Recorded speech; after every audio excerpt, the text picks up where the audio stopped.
Hello and welcome to the Barossa as Gather Round continues on ABC Sport.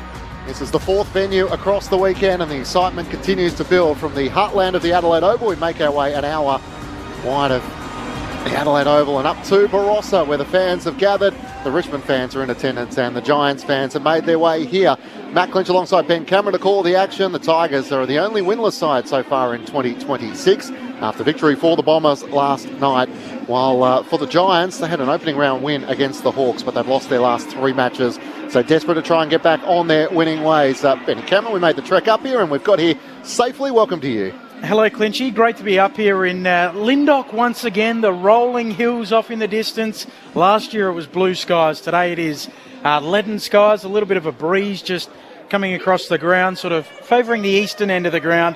Some pop-up stands with blue seats. So it is a great place to be. I know that you and Mick have been hobnobbing already in the function, and I did also see that Mick bumped into the GWS coach, Adam Kingsley, and I just wandered past at the precise moment that Adam Kingsley, I heard him say, "What are you seeing?" So even after all of these years, they still want to hear what the coaching games record holder has to say about their team. So we might ask him what he said, but gee, we've got some coaching wisdom today. I think 6 premierships across the AFL and the SANFL in the box today, and 6 playing premierships for Stephen Williams as well. So Williams family, I mean, they've got premiership medals everywhere. So great to be here, Clinchy. Yeah, you've let us in beautifully. The coaching icon, Mick Moldhouse, he loves getting out of the city. Welcome to you, Mick. Great to have you in the Barossa. Well, it is fantastic to be here. This is part of the round that I just don't know who wouldn't be excited about, one, coming to Adelaide or South Australia and viewing games from their main stadium to a suburban ground and then coming up to the country. I just think it's outstanding for a start off, and you run into so many people that have got the double scarves, they're wearing a Richmond scarf, and then they've got the let's say they've got an Essendon beanie on. So there's so many people here that will double up, triple up, and quadruple up coming to games of footy, and that's what makes this whole round so well run by South Australia and the AFL. So it is a pleasure to be here, Matt. Yeah, I've got a couple of mates. Their ambitions is to try and get to 6 games across the weekend, starting on Thursday night. How many can you cram in? The Barossa makes it a little hard, but for some of the most passionate, they're trying to get back for tonight. You mentioned Stephen Williams. He's a 9-time premiership player and coach with Port Adelaide. He was here yesterday, so you're our local, Steve. Welcome to you. Thank you, Clinchy. Yeah, great to be back again. It was an exciting and interesting game yesterday between Brisbane and North, and a whole new set of supporters here today. So great to see the yellow and black and the orange of the Giants. And as Mick said, yeah, there's so many different scars from other clubs as well. So fantastic weekend, and hopefully it's a good game today to finish off football in Lyndoch. As you sort of wander around the function rooms, Mick, you don't have to go too far to work out whether the fans and the players are embracing it. They all love the idea of being here for the weekend, but would you like to be here in the Barossa or at the Adelaide Oval? I think it's a mixed sort of response depending on who you chat to. The fans love getting out here and the experience to almost go back to unique sort of country suburban footy, and then the others sort of make the argument, well, it'd be nice to be at the Adelaide Oval. Yeah, the thing that's got me most of all is the friendliness of everyone. They can't do enough for you to make you feel comfortable. We didn't have a lot of traffic coming down, but the ease of which we got to park, the ease of which we got in. You've stolen all the goodies from the VIP area. You've waltzed in there, and of course, it's a loose VIP area. Yeah, they've lowered their the level that you can get in there now. They won't accept you, Benny, because that's fine. Yeah. You can't wear that T-shirt. Not after the incident last year, anyway, Mick. What happened last year? No, I'm just joking. But I noticed at the end of the game you did sort of. You're supposed to drink the wine out of a glass, not scull it. So that's probably the incident you're talking about. Yeah. There is a relaxed country charm, isn't there, to the game here in the Barossa. We've experienced it in Mount Barker. Beautiful people, and it is a great experience to feel like you're getting back to the grassroots. Yeah, and just on that, look, we're in this festive type of mood right now before the game starts. And yes, Adam Kingsley was there, and I had a chat to him. He is as tense as you'll get at any coach because the stakes are large, and some of the idea would be to make sure your players don't lose focus, particularly coming up here because it is such a festive type of engagement here. I think the younger side, they're the ones that you'd have to be cautious of, because it's great to be here. Let's look at the ground. The ground is immaculate. It's beautiful. The only thing that will be a difference here is the wind will have an effect on it because the stands aren't big enough. However, you've got to keep an eye on what you're here for, and that's his role. And it's the same with Richmond, young side as much as they are, and they've lost their captain, of course, through injury a couple of weeks ago. So the pressure's on them to perform for their supporters, but more importantly, take another step against a reasonable side that's struggling a little bit, change their side around, but getting back to those coaches and the player group. There's no festive thing about it. It's you're going out there to win, doesn't matter where you're playing, and because 4 points here are the same as in Adelaide, and it's the same at home wherever you play. Yeah, it's a business trip for them. I did walk past when he said to you, "What are you seeing?" I like the humility from Adam Kingsley to ask you what you're seeing. What did you tell him? Ben, he didn't know you were there. This was supposed to be off record. You are really... Timing's everything in life, Mick, and I just happened to walk past, and that's what I heard. You are a real Lois Lane, aren't you? Or should I say, what was the little sidekick of... Clark Kent? No, the sidekick to him. What was the little... Why can't I just be the main guy? Clark Kent, well, maybe you are. No, but I'm not trying to do anything salacious, but I think their problems are pretty well revealed. Like, whether you tell Adam Kingsley or you say it here on the broadcast, I won't say what we spoke about, but it was clearly about how he thinks they're playing, and have I put my eyes over a game or two, and generally what I thought, which I was able to, just as a former coach, being able to relay that information what I thought. Now, whether that changes anything, I'm not sure, but it's interesting that when you get asked those sort of questions from certain coaches, you've got to make sure you're switched on to what they want, but you can't also hide the facts of why he's asked the question. So, if you've seen something there, well, it's the way it is, and if it means that I think they're doing things right or doing things wrong, I'll say it. But by and large, the thing that I know he's quite happy with is the fact that he's been able to change his team this week with players coming back from injury. Now, he's not going to get them, clearly, when you analyse some of these players out. Tom Green's out. They've got Josh Kelly out, who probably won't play. We mentioned about Colin Brown.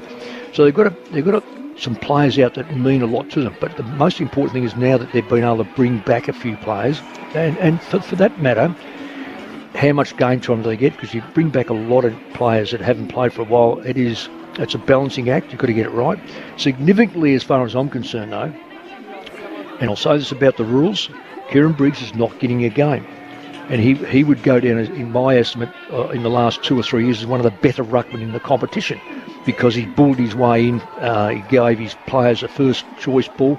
That's not happening now because of the rule changes. So we're looking at a different dynamics now.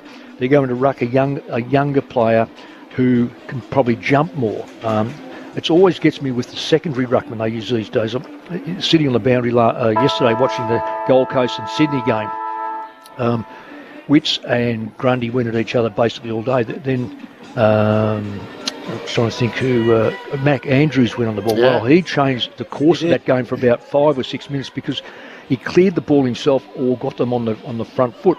But see, then you push him around the ground, and when you have those ball ups and boundary throws around the ground, he gets mauled by Grundy. So it's this little balancing act, and it's interesting. Some sides have decided to go with 2 ruckmen. Hawthorn have, and it's been very successful.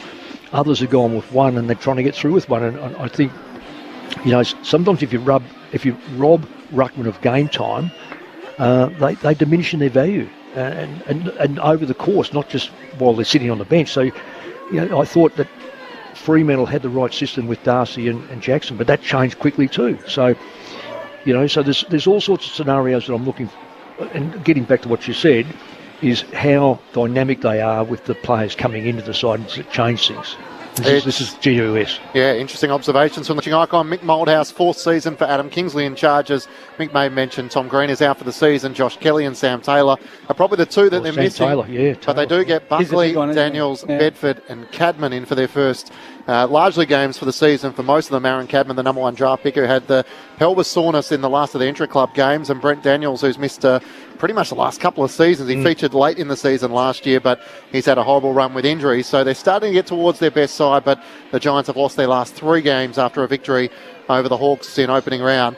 The challenge for the Tigers, Steve, when you come to the Barossa, and it hasn't been a great season to date, they were optimistic at the start of the season that they could have won that opening round clash, or round 1 clash against the Blues. It wasn't to be, going down by 4 points, and now some comprehensive losses by 68 points to the Suns, 60 points to Fremantle, and Port Adelaide going down by 42 points in a game where, looking on paper, the two sides felt closer than what the final score reflected. So a real test for them today, given they're missing the experience of Toby Nankervis and Tom Lynch, in which Mick's made reference of, and an opportunity for some youngsters, including Oliver Hayes-Brown, who comes in for his debut, a Category B rookie who came from the Perth Wildcats in the NBL, but gets the chance as a first ruck this afternoon. Yeah, well, it's going to be interesting to see, isn't it, how he goes. And as Mick said, with that changing of the ruck rules, it does give a taller guy that's got a bit of... We saw Cooper Trembath yesterday for North Melbourne. They used him as their second ruck, and his athleticism in the middle in particular, he was terrific. So I'm excited to see the Tiger debutant Hayes-Brown come in and see what he can do today. I thought last week's game, they were really poor, weren't they? It was a pretty low standard game,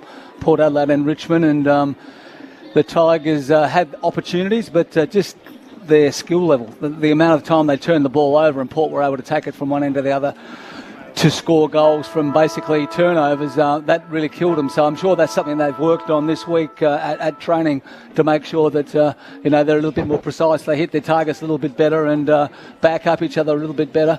They got some experience in their side. Bolt was back today, so he's certainly going to make a difference for them. But they got a lot of work to do. But as Mick said, the Giants haven't been firing, but with the inclusions that they've got in their side today, I think they'll be a bit strong. Stephen Williams and Mick Moldhouse, your experts on ABC Sport. Matt Clich and Ben Cameron to call the action. The players are going through their last of their preparations. The Tigers players are being addressed at the moment, and the Giants are going through their warm-up. So they're to the western side, the Giants at the moment, and sort of that's the exposed sort of goal end, whereas to the eastern side they've built all this temporary grandstand which allows the majority of the fans to watch. We're on the northern side, where TV and radio have some sort of temporary little commentary boxes that have been set up, and they've done a superb job. And then out across on the southern side, fans can gather around the boundary line. So as you'd expect, it's a great sort of carnival atmosphere as we made our way through, Mick. They had the Ferris wheel, they had the kick-to-kick taking place, and a DJ out there, the food vans, they're doing their best. A couple of your relatives looked rather green in the face there.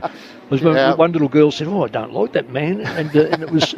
He's plastic anyway. And I said, "Well, I'm not sure he is. You better check." So it was like a green monster, which had a big sign for kids, "Do not touch and do not approach." But thankfully, most were abiding by the rules. For our news radio audience, the match is just completed, taking place at Norwood, and the Cats had a 46-point victory, 17-20, 122 to the West Coast Eagles, 11-10, 76. So the Cats bounce back after their loss to the Hawks on Easter Monday.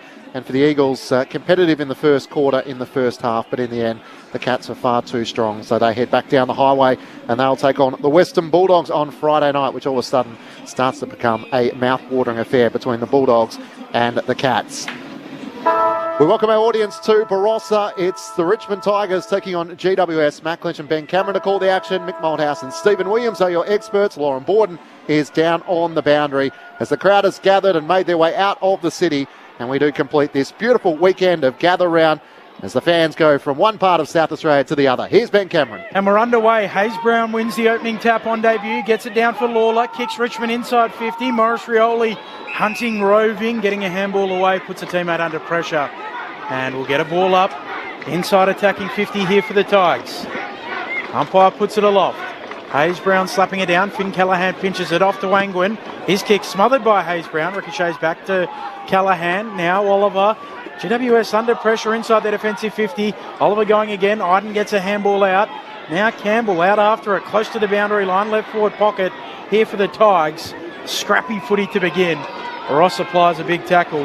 And we'll get a ball up. 30 metres out from the attacking goal here for Richmond. Attacking the western end in this opening term. Steve, we might have to wax, because I can't see anything on the right and you can't see anything on the left. The box is rather small. That sounds a good idea, Mick. You two can work together throughout the afternoon as the half pass comes from Callaghan. Got it to Oliver, a clearing kick up towards half back, and Jake Stringer Flies over the top and marks at centre half back. Wants to try and switch it to the Giants. To left half back. A bouncing ball for Thomas. Hasn't quite dealt with it yet. Still a chance though for Richmond. Lafau gathers. Hand pass to Taranto. Feeds it back to Prestia. Looks out wide in the pocket and a beautiful pass. At full stretch, running into the pocket in the boundary line. It's marked by Liam Fawcett. A really lazy kick by Jake Stringer. He had loose players on this side of the ground, but just the kick missed the target. Richmond were able to win the ball back, and now a shot at goal. Was he kicking into a bit of a breeze there? Did he underestimate the breeze? It looks like it's going across our shoulder. Yeah, I think it is. Yeah, so I don't want to give him any excuse, but but nonetheless, I've just got a funny feeling. The South Australian Fawcett out in the right forward pocket, starting with the fans leaning over the fence. Looking to try and give Richmond the dream start as he shoots from up against the boundary line. Starts right and stays right through for a minor score to open proceedings. Lauren Borden's the final member of our team on the boundary this afternoon. Welcome to you, Loz. Oh, thanks, Clinch. I think I've got the best spot in the house. You guys maybe can't see the whole ground down there, but I'm right in the front, in a little picket fence, to be honest, right next to the Richmond bench. So a nice place to be. It's about 16 degrees or so, which it might sound a little cold, but as long as you've got a jacket, it's pretty, it's nice conditions to be out here. It's not too cold, even though there are grey skies. We've seen a lot of that rain throughout the weekend. That's pretty much what Gather Round has been this year. It's just been rain coming down at random times. So hopefully that doesn't happen today, but a nice day to be out here and have the hills in the background.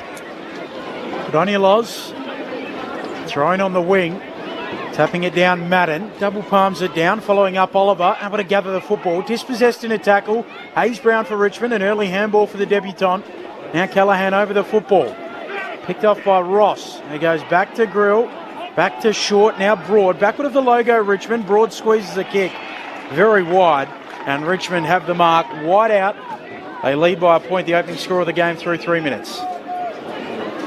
Tyler Swansea veers out to the right and sends Richmond up towards 50. Lafau from behind, brought the ball down to the front. Lawler trying to get onto it, but Oliver gathers first. Hand pass to Laverty, comes inboard. A clean hand pass in the end for the Giants as Callaghan tries to redeem himself and gets the hand pass away to Whitfield. From centre half back for the Giants, swings it out the broadcast side on the northern side where Bedford takes the mark. Kicks it up to Jesse Hogan. He marks in front of the two benches. He's got Cadman as the deepest target. Richmond have a couple of players loose inside their defensive 50. So Hogan veers out to the right. Sends it in that Cadman direction. Stringer got up early. No mark. Bedford front and centre. Hand pass back. Gothard tries to work 1-2 with Thomas as they get the hand pass away. And now trying to drive it towards the top of the goal square. In from the side. Surely taken high. Cadman. Advantage taken by Daniels. And he kicks the opening goal of the match.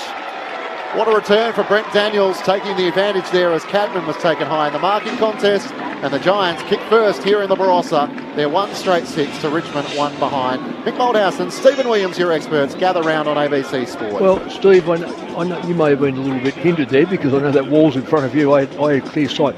I always wonder when something happens, say, 15, 20 metres out from goal and the ball spills free and there's a lot of numbers around it, you pick it up and it's an open goal, fine. But when you've got to squeeze the ball through, I just wonder sometimes whether the advantage is an appropriate thing instead of giving it back to the kid, 15, 20 metres out. Well, I know it was a goal anyway, yeah, but I've seen that turn horrible. A number of times over this weekend and the round so far this season where guys have just played on and missed. It's just ridiculous when the guy's got as you said, a set shot straight in front of goal. Yeah. First game, Benny, since round 14 against the Brisbane Lions for Brent Daniels. Welcome back. Hamstring injury in the pre-season. Out of the middle through Finn Callaghan go the Giants. Kicks to full forward. And Cadman this time takes the mark. 20 out. Slight angle right of centre.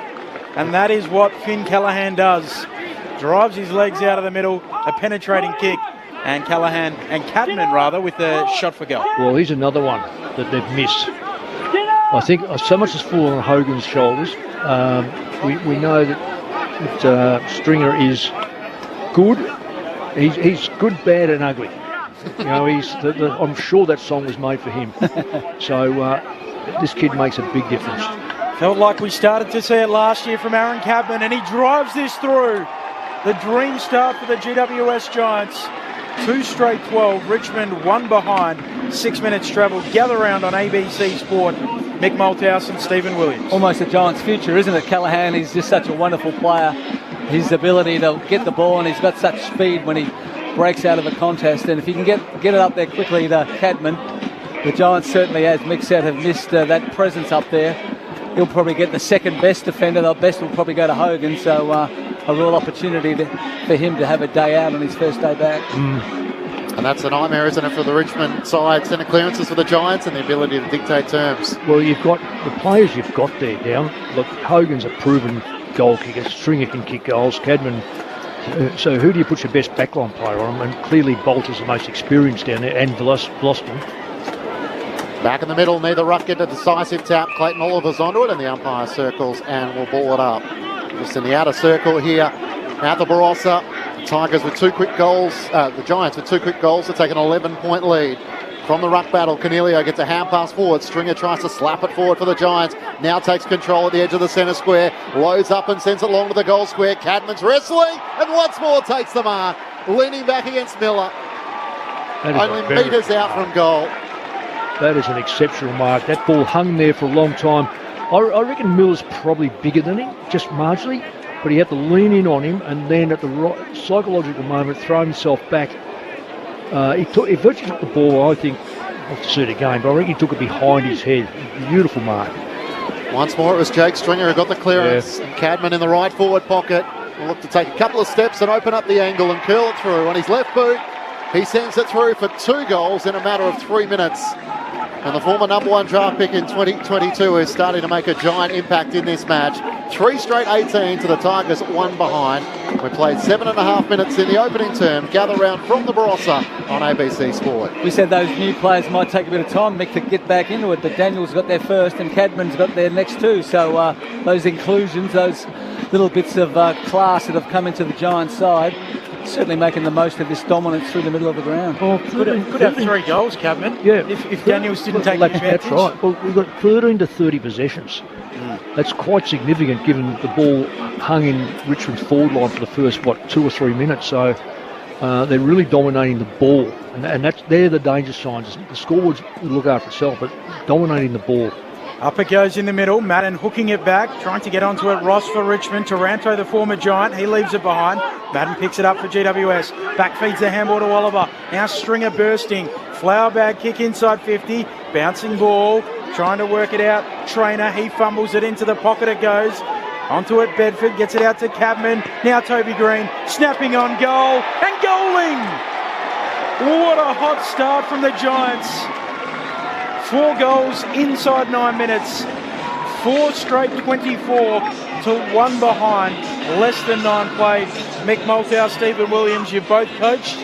Alarm bells going off in Adamuse's coaching box right now. Well, the worst thing, Steve, is the 6-6-6 because you can't put anyone behind the ball. But what I would recommend, and I know this is an extreme, but your wingers, at least for people who aren't watching the game, listening, I would like to see the Richmond winger now come right down onto the corner of his 50-metre line on both sides and then get in behind the ball so that they can at least put some resistance up and even bring a halfback flanker, put him on the line so that he gets first into the centre square. So you're flooding that front of it with 3 players. Lauren Borden on the boundary. Fair bit of drizzle starting to come down here in the last couple of minutes. So not a lot of cover either for fans here. Last year they were getting sunburn, and at the moment the rain's starting to come down, so they're pulling out their ponchos. Yeah, ponchos required. Madden one down the tap. Cornelio with a kick up towards half forward. Cadman was the target. Can't mark it off hands. It goes out of play. Those centre clearances are becoming an issue, Mick. They're just dominating through the middle of the ground now. On the southern side here, Old Barossa Park, known as the town end, as it's thrown back in. In front position, Madden tries to palm it down. Oliver goes to work. Toby Green gets a hand pass out. O'Halloran stripped of it in the tackle. Oliver down low, gets it back to Toby Green. A centering ball and a juggling mark in the end claimed by Banks inside the defensive 50 for the Tigers. Trying to just get some fluency in there. Control just possession number 14 coming up as Tom Brown marks at right half back. Richmond trailing by 23 points. Call to play on. Sends it long. And it's well wide of Gray, but in the end it was a missed time kick which found Campbell, who takes the mark. He's at right half forward, sends it long into the pocket, caught behind, force it, trying to do battle, and off hands it goes out of play. And Fonte sees it out for a boundary throw in right forward pocket for the Tigers. The Giants leading by 23 points. 11 minutes gone opening term, while earlier it was Geelong who defeated the West Coast Eagles by 46. 4 goals in 4 minutes, GWS. Boundary umpire spins it in. 4:50 stoppage for Richmond. Madden palming it down. Oliver plays tunnel ball. Lawler picks it up but turns it over straight to Lockie Ash. Exiting kick up to the wing for GWS. Brown overruns it.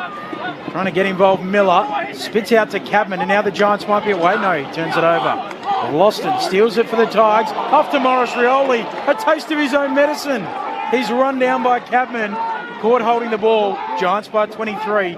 Well played. There's no awareness. He picked it up and just wandered. He looks like he's in a street down the road. Swings it out to Himmelberg, long to Riccardi, almost took the mark. Bolter got there late, made the spoil, spills into the hands of Hannaford, whose shot is across the face of goal. O'Halloran races after it for the Giants, gets the hand pass away. Angwin's bouncing ball, slipping over at the wrong time was Hannaford, and he's going to get a free kick for too high. Wow, not sure.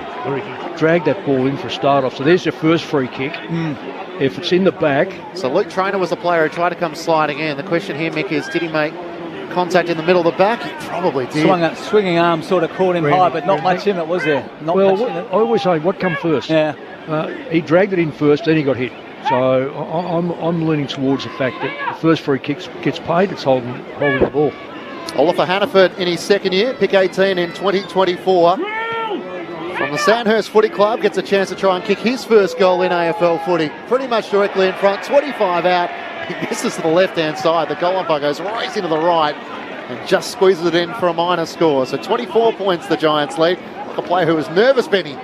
Did you hear someone? I thought Rodney Eade was here. I just heard someone yell out, "Will!"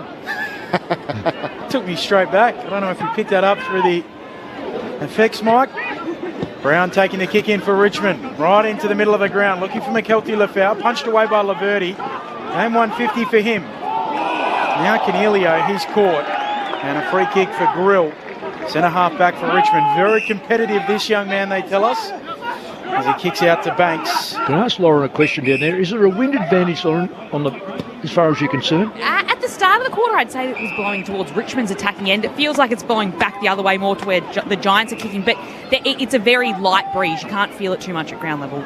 Thanks to Lauren Borden on the boundary. Trainer from half back into the middle of the ground for the Tigers. Ross's kick was just over the head of Prestia. Back with one arm, can't take the mark. Trying to knock it away. Buckley. Lafau gets a hand pass to half forward. Desperate footy to be won. Rioli Jr. brought the pressure. Richmond take it back. Spinning out of traffic. He keeps it alive for the Tigers, but that's where they come undone. Callahan slides in, thought he was held when not in possession. No whistle. Thomas to Canelio, back to Thomas. Harris a spirally ball to half forward. That's where Miller's waiting.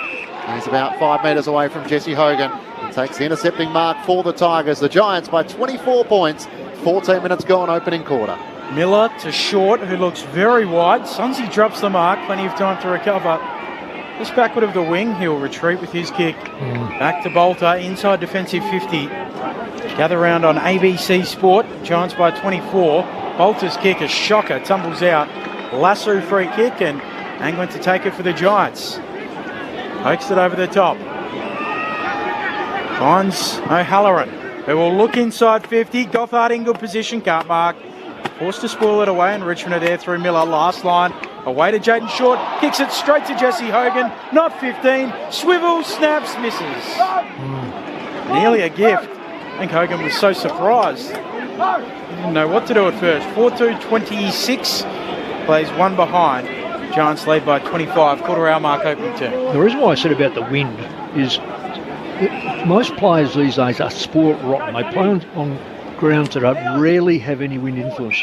And if they encounter it, all of a sudden it's a different ball game. They haven't quite got the same deal of confidence if it's a bit breezy and the wind as well. So we're seeing that with Richmond's disposal at the moment. Coaching royalty with you this afternoon. Mick Malthouse and Stephen Williams. The kick up towards half-back by Brad Miller.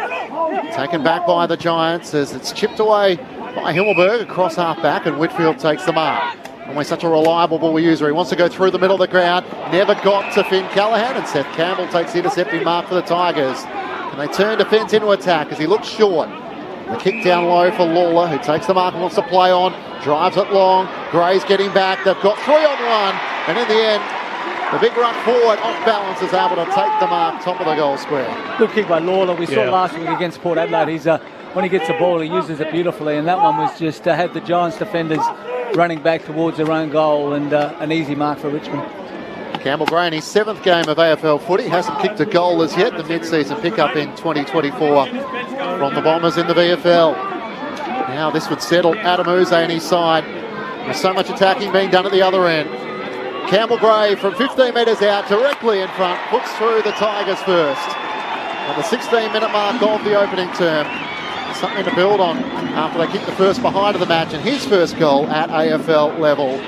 The Giants 4-2-26 to Richmond 1-1-7 after the Giants put on 3 goals, sort of 4 goals in the space of about 7 minutes. The Tigers have found a way to respond. Stephen Williams and Mick Moldhouse, your experts on ABC Sports. It's a bit of that risk and reward, Mick. We saw Lockie Whitfield kicked that ball on the centre of the ground. It was the kick was on, but just was intercepted by the Richmond player, and from that point on, it was going to be a Richmond goal, and certainly one that the game needed, and giving the Tigers a chance to get back into the contest. Just thought they were too aggressive, the GWS backline players.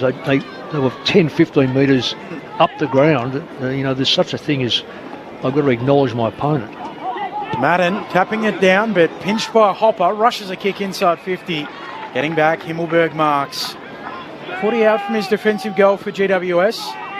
Likes the look of the switch. Has the run of Buckley, crosses the arc of 50.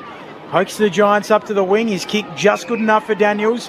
Gives it off to the run of Ash. Forward of halfway now, the Giants. Downfield free kick. Well, got a little shove there, Ash, after he kicked it. Oh, the free kick's got to go back to where it was. Yeah, it is. I think in the end, is it? Oh, yes. He didn't kick it from there. It's going back.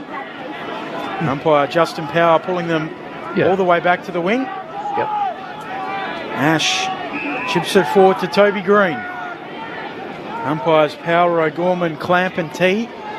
As Green kicks inside 50 and Big Madden, the big ruckman, comes up and takes the mark in game number 4, the GWS Academy product out of Osborne in the Riverina. He'll go back and try and kick his first goal in AFL footy. I'm just going to find the Richmond ruckman at that time. He spent 10, 15 seconds inside the front 50, so the ruckman cannot... Can you see the Richmond ruckman? I think he's on the mark. I think it's Campbell Gray. So he must have been caught well behind him then. Hayes Brown coming to the bench. Big Nick Madden. His drop punt is away to the right. Just fading slightly on the breeze there. So Giants by 20 points, 18 and a half play. So this is the good test. If we're going to look at the Giants with no Briggs, how their rucks go. Because if they're not as effective, then Briggs should come back in the side. Short brings the Tigers back into play. To pressure in the back pocket, works it up the ground, and Campbell marks it right half back. The Giants by 20 points. He kicks as long as he can around the boundary line. Madden sets himself in from the side off hands. It's taken by Laverty, who links up with Finn Callaghan. Wants to try and switch the Giants, so attacking in their ball movement. It clears broad and a beautiful kick out to Gothard, who marks it right half back. He's got the run of Daniels around the wing, chips it out in that direction. He marks and immediately looks to move.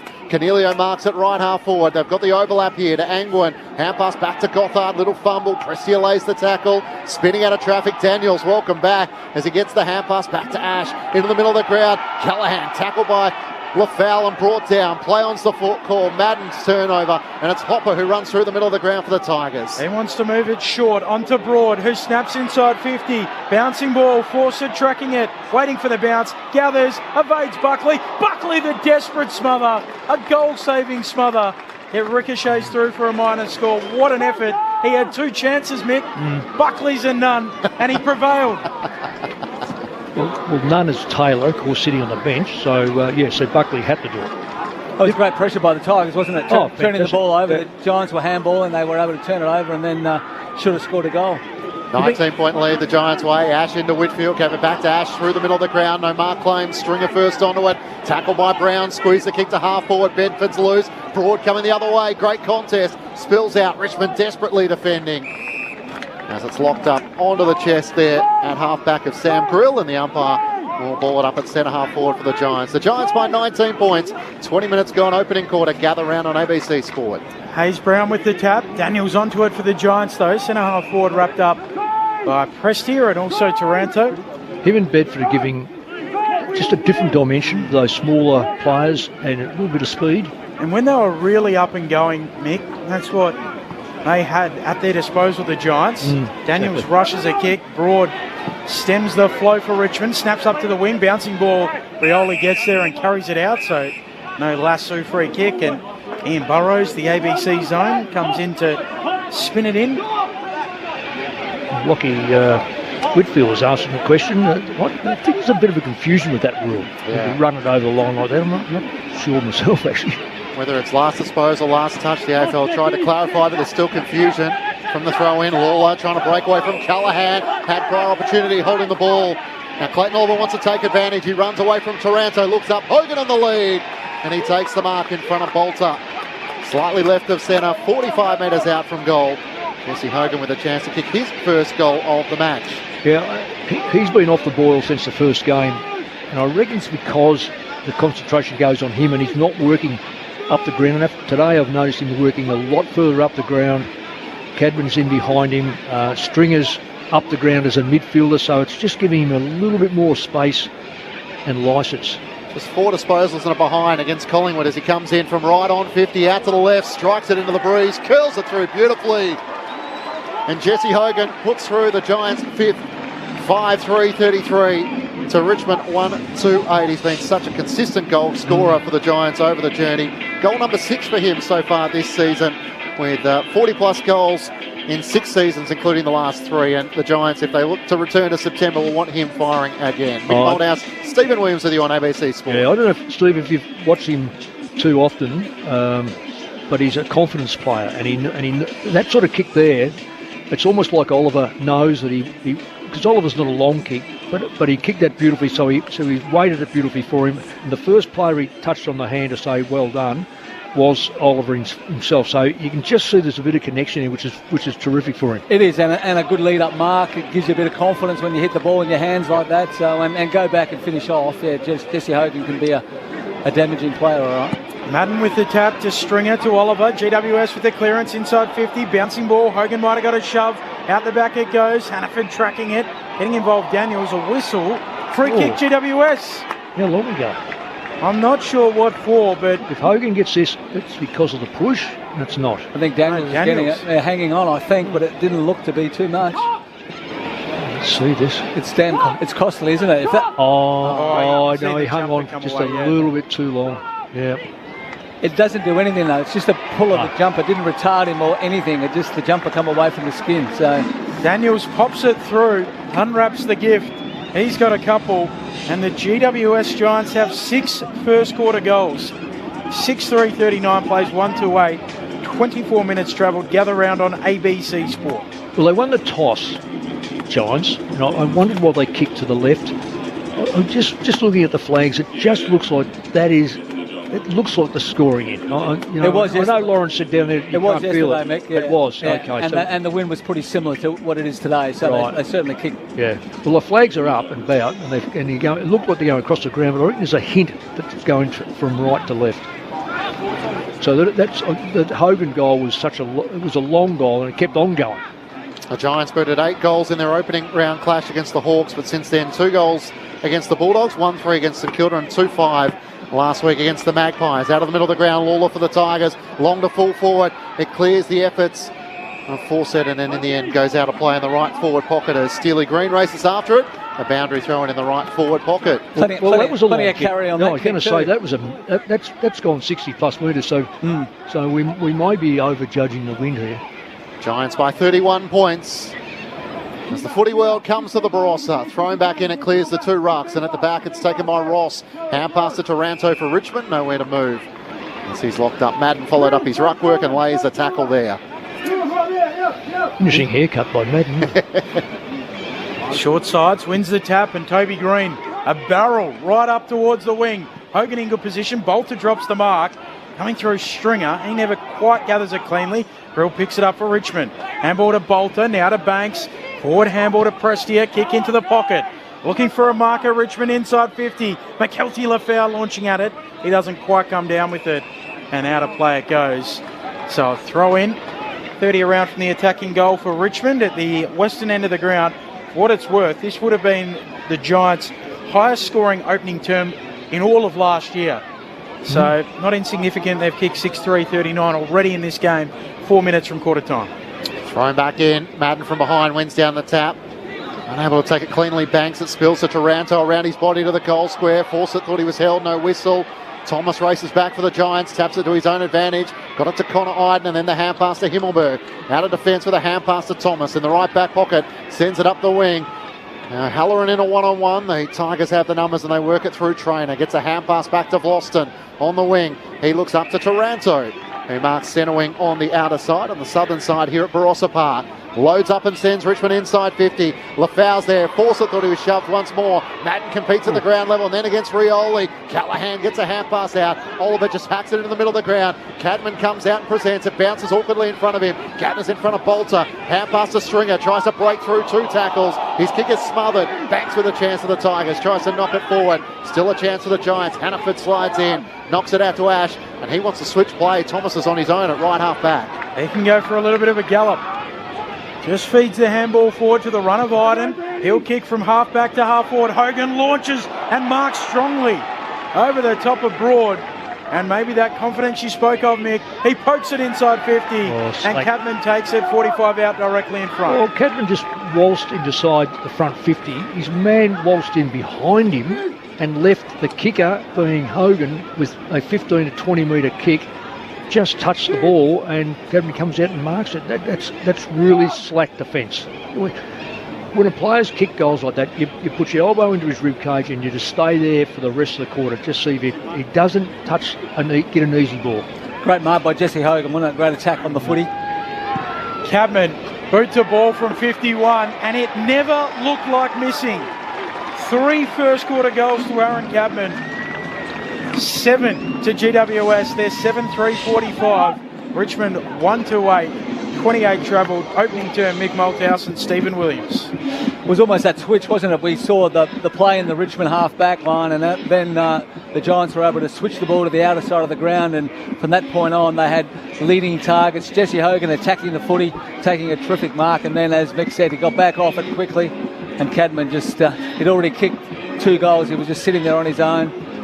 Was able to get an easy mark and go back and finish really nicely. So, he's on fire, kicking really well for goal. That's gone 50 plus. It's almost gone 60. It's a beautiful kick, isn't it? That left foot looks magnificent. And we saw Lola the other time kick the ball 50, 60 metres. So they're getting distance. Mick Malthouse, Stephen Williams, Matt Lynch, Ben Cameron and Lauren Borden with you for Gather Round on ABC Sport. Callahan out of the middle of the ground, kicks the Giants to half forward. Daniels can't gather, but O'Halloran can. He runs inside 50, across the face of goal. Hogan against 2. And it's sport out of play. Hang on, umpire says he was impeded. No. Trainer and Grill were both there, and the umpire has deemed there wasn't eyes on the ball. And Trainer has given away the free kick.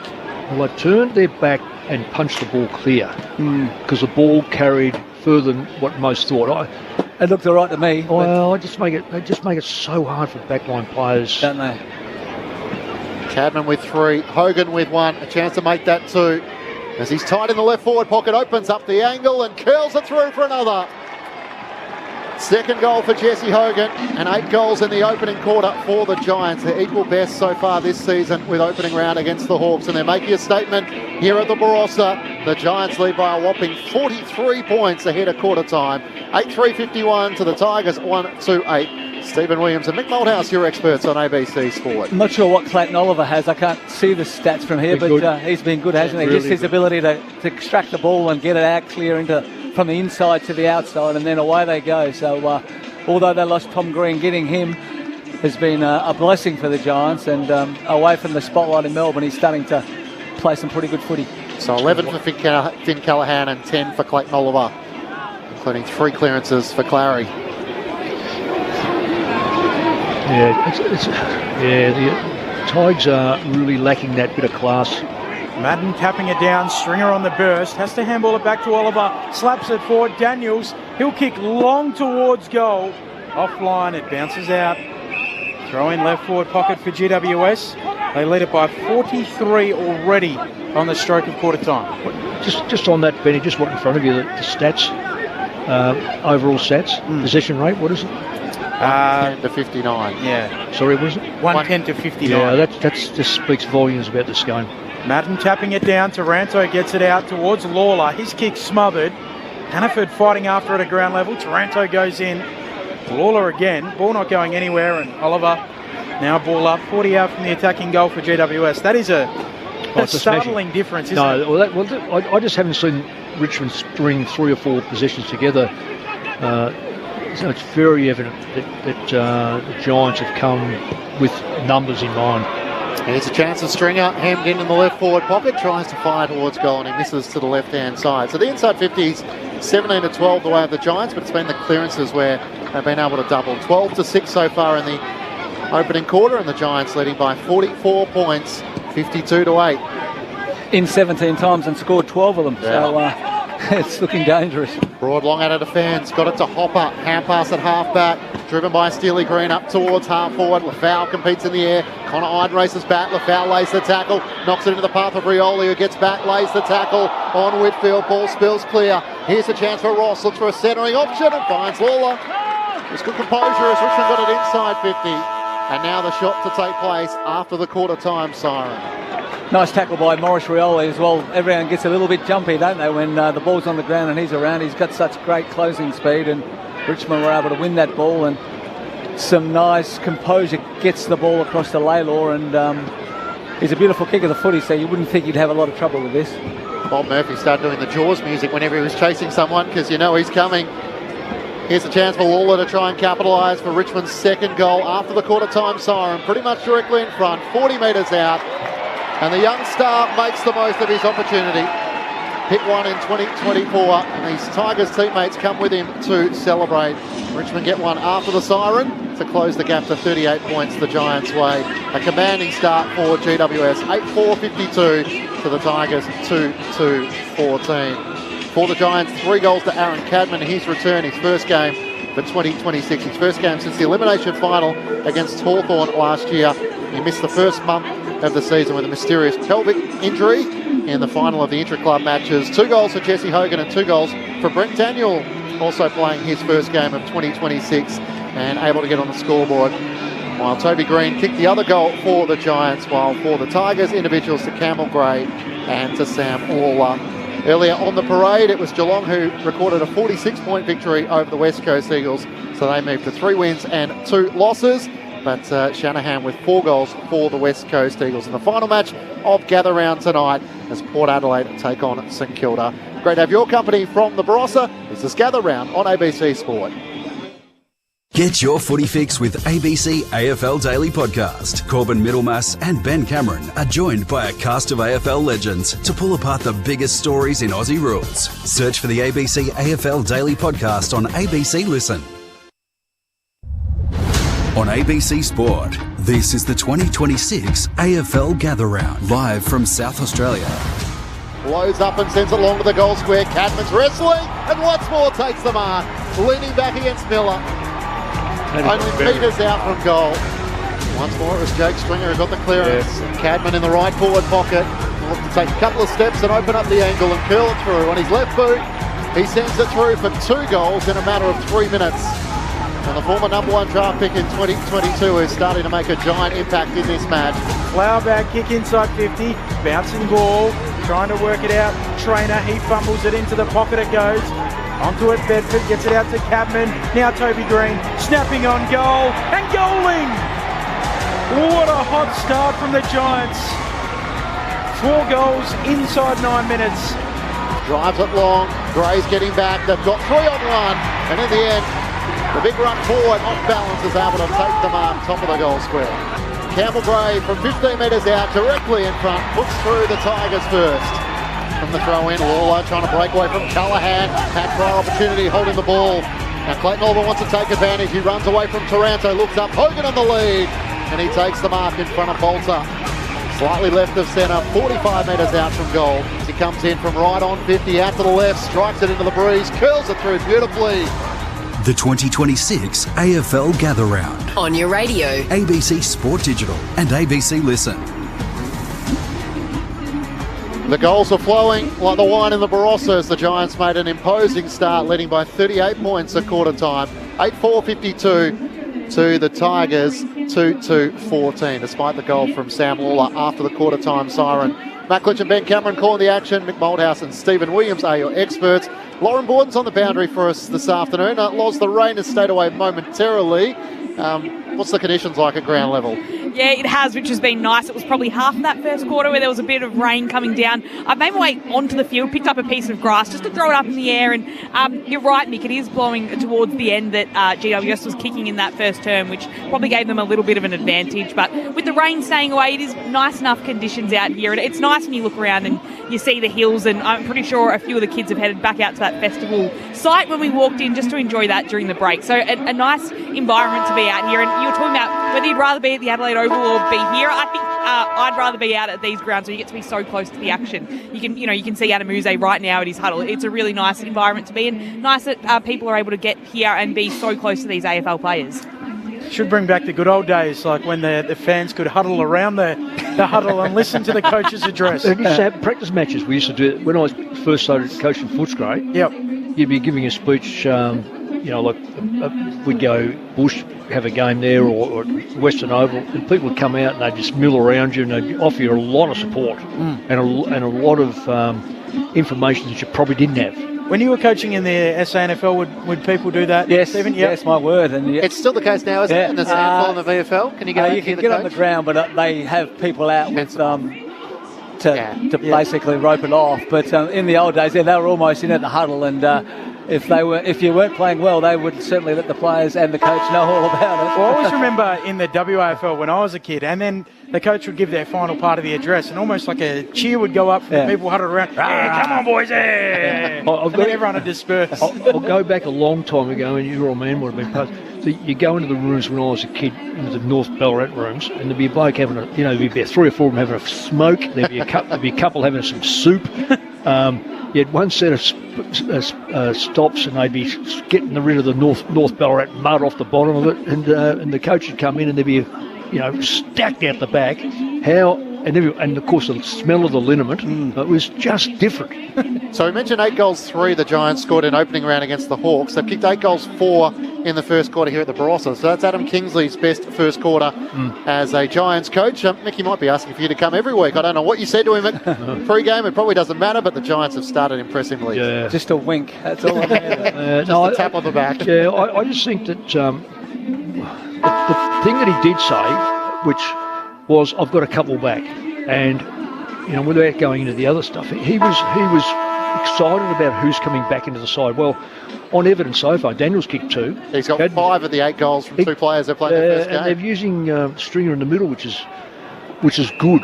Second quarter underway, the Giants by 38 points. Hayes Brown in the middle of the ground, got it down to Taranto, who's held and gets a free kick. Richmond fans think they've been the wrong side of it. Hand pass to Banks with the breeze, drives it long, getting back. Good mark, juggle taken there. Laverty at the top of the defensive goal square, the former Bomber takes the mark. As he looks to try and move it out of defence. Game 150 for him as he combines with Lockie Ash. Sends it up towards half-back. Tripped by Trainer, who's had a couple of moments, giving away some free kicks, and they're away. Gothard takes a couple of bounces. He runs the outer wing, gets the left half forward on the bounce to Bedford, who gives it back to Gothard, trying to get around Krill, lays the tackle. Surely that's holding the ball on the attack. But the young Tiger said, not getting past me, and wins it at right half back for Richmond. Yeah, one hand pass too many. You can reward players, but you've also got to be smart about it. That was not a intelligent. Let him play the dummy role. Let him run through and absorb some of the pressure. Short kick to Hopper, who kicks up to the wing, and Laverty. Intercept marks for GWS. Moves it back to centre half back for Whitfield, who releases Iden with the handball. Running through centre half back. He'll sweep a handball out wide to Buckley. Running off right half back, chips a kick up to the wing. Vlosten hands to it. Banks overruns it. Harvey Thomas spins a handball, slapped on cleverly by Hogan. O'Halloran kicks inside 50 for the Giants. Getting back, Miller marks. Or does he? Yes. Paid the mark. Poor kick by O'Halloran had got no advantage to his teammate. The Giants by 38. Tigers in their back pocket. Miller goes short to Lawler. He's been good, Lawler, what he's done. Yeah. You can see he's a real class player. He looks the footballer, doesn't he? Yeah, he does. It's whether he, defensively at this stage, he's just got to improve a little bit. Kicks up to a contest on the wing. It overshoots the pack. McKelty Lafau tracks after the footy, paddles it away towards Campbell, who keeps it in and gets it towards Banks. Banks tries to link up with Taranto. Tackled by Hogan as soon as he gathers. Somehow got a hand pass out towards Lafau. He taps it into the path of Steph Campbell. Cuts back on his right. Kicks long up towards half forward. In the battle, Fawcett worked underneath, and Connor Iden with his experience takes the mark. Half pass for the Giants to Whitfield. Through the middle of the ground to Himmelberg. Looks up, has Stringer free. He takes the mark just to the left of the centre circles. Points to where Floston has to stand, and then misses Green with his hand pass. Toby can't reel it in. Floston down low. Dragged off it. Clayton Oliver just goes in and wins the footy. Hand pass to Green. Angwin tackled. And a throw, so Richmond will take the free kick. Steely Green laying the tackle. Will go their way on the southern side of Barossa Park. It's okay to play on quick, but they've been trapped twice now, the Giants, and against better sides, they'd lose that ball a lot earlier. Sonzi with the kick inside 50 for Richmond, and Laverty again. Yeah, he's been good. Having a good one in game 150. Off to Ash, who's maybe one of the most underrated players in the game. As he gives it off to Bedford. Gets it back Ash, now Callaghan. Loops a handball away to Green. On to Himmelberg, to Bedford. They've chained handballs beautifully, and Bedford pokes it to Gothard. He marks in the goal square right on the edge of it, and will surely go back and kick another for the GWS Giants. Just far too many intercept marks, isn't it, in that back half? They're just marking the ball. Richmond pump it in, Giants mark it, and then away they go. So Tom Lynch, you take good players away from the side, and everyone thinks, oh, they've got the jumper on, it's the same thing. No, it's not the same thing. Or we see that by who the Giants have ball back in. There's the opposite effect, isn't it? They get their good players back and they're killing them. Phoenix Gothard just stabs it through. An easy finish for him. And the Giants lead by 44 points, a new game high. 9-4, 58 plays, 2-2-14, 4 into the second. Well, that's a brilliant goal. We were probably a little bit remiss in not saying how the run through the corridor, I think they would have handled the ball probably 5 or 6 times with individuals, and they picked the right target. Twice they've been picked up prior to that because they've gone one too many for best mate stuff. No, you don't wax it in AFL football because you get yourself into trouble. You've got to do everything for the team, not you and your mate. But that one, they worked the ball. It was a good kick through the middle. One hand pass, 2 hand passes, 3 hand passes, 4, 5 and a goal. And each one of them was worthy because they had space. It's the overlap the Giants are so notorious for. Mick Moldhouse with you. Taranto out of the middle. Kicks long to full forward. And it lands in front, and Fawcett leads out and hugs it to his chest. He read it best there, Laverty in tow. And he was able to finally get a run and a jump at it. Liam Fawcett, who has had his opportunities. 2 goals so far. 3 goals through his 2 games so far. And looking for a chance to try and kick one here for the Tigers and try and make some inroads. Oliver Hayes-Brown just really good in the middle. He was able, the ruckman got the ball, was able to release the handball, and Richmond got the opportunity to have a look at it with not too many other numbers in their forward half. The South Australian key forward directly in front, 35 metres out, comes in and puts through his first goal of the match. And without Tom Lynch, the pressure is very much on his shoulders and a young Richmond forward line. The Giants lead cuts at 38 points, a goal apiece so far in this second quarter. The Giants 9-4, 58 to the Tigers 3-2-20. Mick Moldhouse and Stephen Williams, your experts. Steve, would you have seen a bit of him last year? Yes. And has he got a good future? He has. He's got a good set of hands. I saw him even last week against Port Adelaide. He had 4 shots at goal, kicked 2 goals and 2 on the full. So he's giving himself opportunities. So Richmond will be hoping. And once again, Mick, you get Tom Lynch up there, and all of a sudden he gets a lesser player on him, and it's more of a chance. So I think he's certainly a bright spark in the Richmond forward half. The only South Aussie out there today. Dearth of Crow Eaters in this game in the Barossa. Lawler out of the middle for Richmond. Kicks to full forward. Buckley a hand on it. Following up at ground level. He paddles to the boundary. Out of play it goes. They appeal. Umpire says spin it in. Bit of go forward here for Richmond. It's amazing how more jittery the Giants defenders look when the ball goes in there quickly and there's not extra numbers back there. Well, I don't think it matters whether it's anyone. If that ball goes in quick, that's the way you catch them out. Giants by 38. Madden double palms it down, away to Ash, and then Oliver, a towering floating kick into the middle of the Barossa Valley. Where it lands short of Grill and Swansea. They both try and compete for it at ground level. Swansea gathers, tackled and brought down by Thomas with support of Gothard, and the umpire will ball it up. I've seen worse being paid for holding the ball for that. You pick it up, you got one hand free. Yeah, you have. Chance for Oliver from the stoppage, combines with Cornelio, hand pass to Toby Green, and here they go, through the middle of the ground once more. Gothard with a forward hand pass to Stringer, gets to 50, has Cadman on his own in the pocket, getting back desperately. Miller spoils it away, and it bounces into the right behind post for a boundary throw-in. Cadman, for all the money, looked like he was out, but some desperate defending by Miller. Yeah, I could just see Jake Stringer saying, lead at me, don't sit and wait, because it gives him two options. He kicks to a leading player or he kicks the goal himself. He really only gave him one option, and it was put on top of his head. Well, you pay a penalty for that. Throw in forward pocket for GWS. Madden hits it boundary side. Out after it is Banks, and almost scoring a rugby try. It stays in, and Grill looks to burst away with it. Handball for short. Off his hands, he fumbles it out. Giants by 38. Ben Keys, an interested onlooker here today. The Adelaide Crows half forward. Does he come from up here? Ben Keys? No, I think he's Victorian. Victorian, I think. Yeah. Oh, is he? Just out here. Have they got Enjoying the weather. GWS or Richmond next week, perhaps? Well, he might also like a red. Handball out of play. Still inside the arc, so And they no got last disposal out of bounds. Throw in half forward for the Giants. Crows have St Kilda next week, so I don't think that it is that, but they do have some ambassadors, and I think he might be one of them. Ebony Marinoff did it yesterday, was out here at the Barossa, and then she jumped in and did the ABC call last night. The Hawks win over the Western Bulldogs.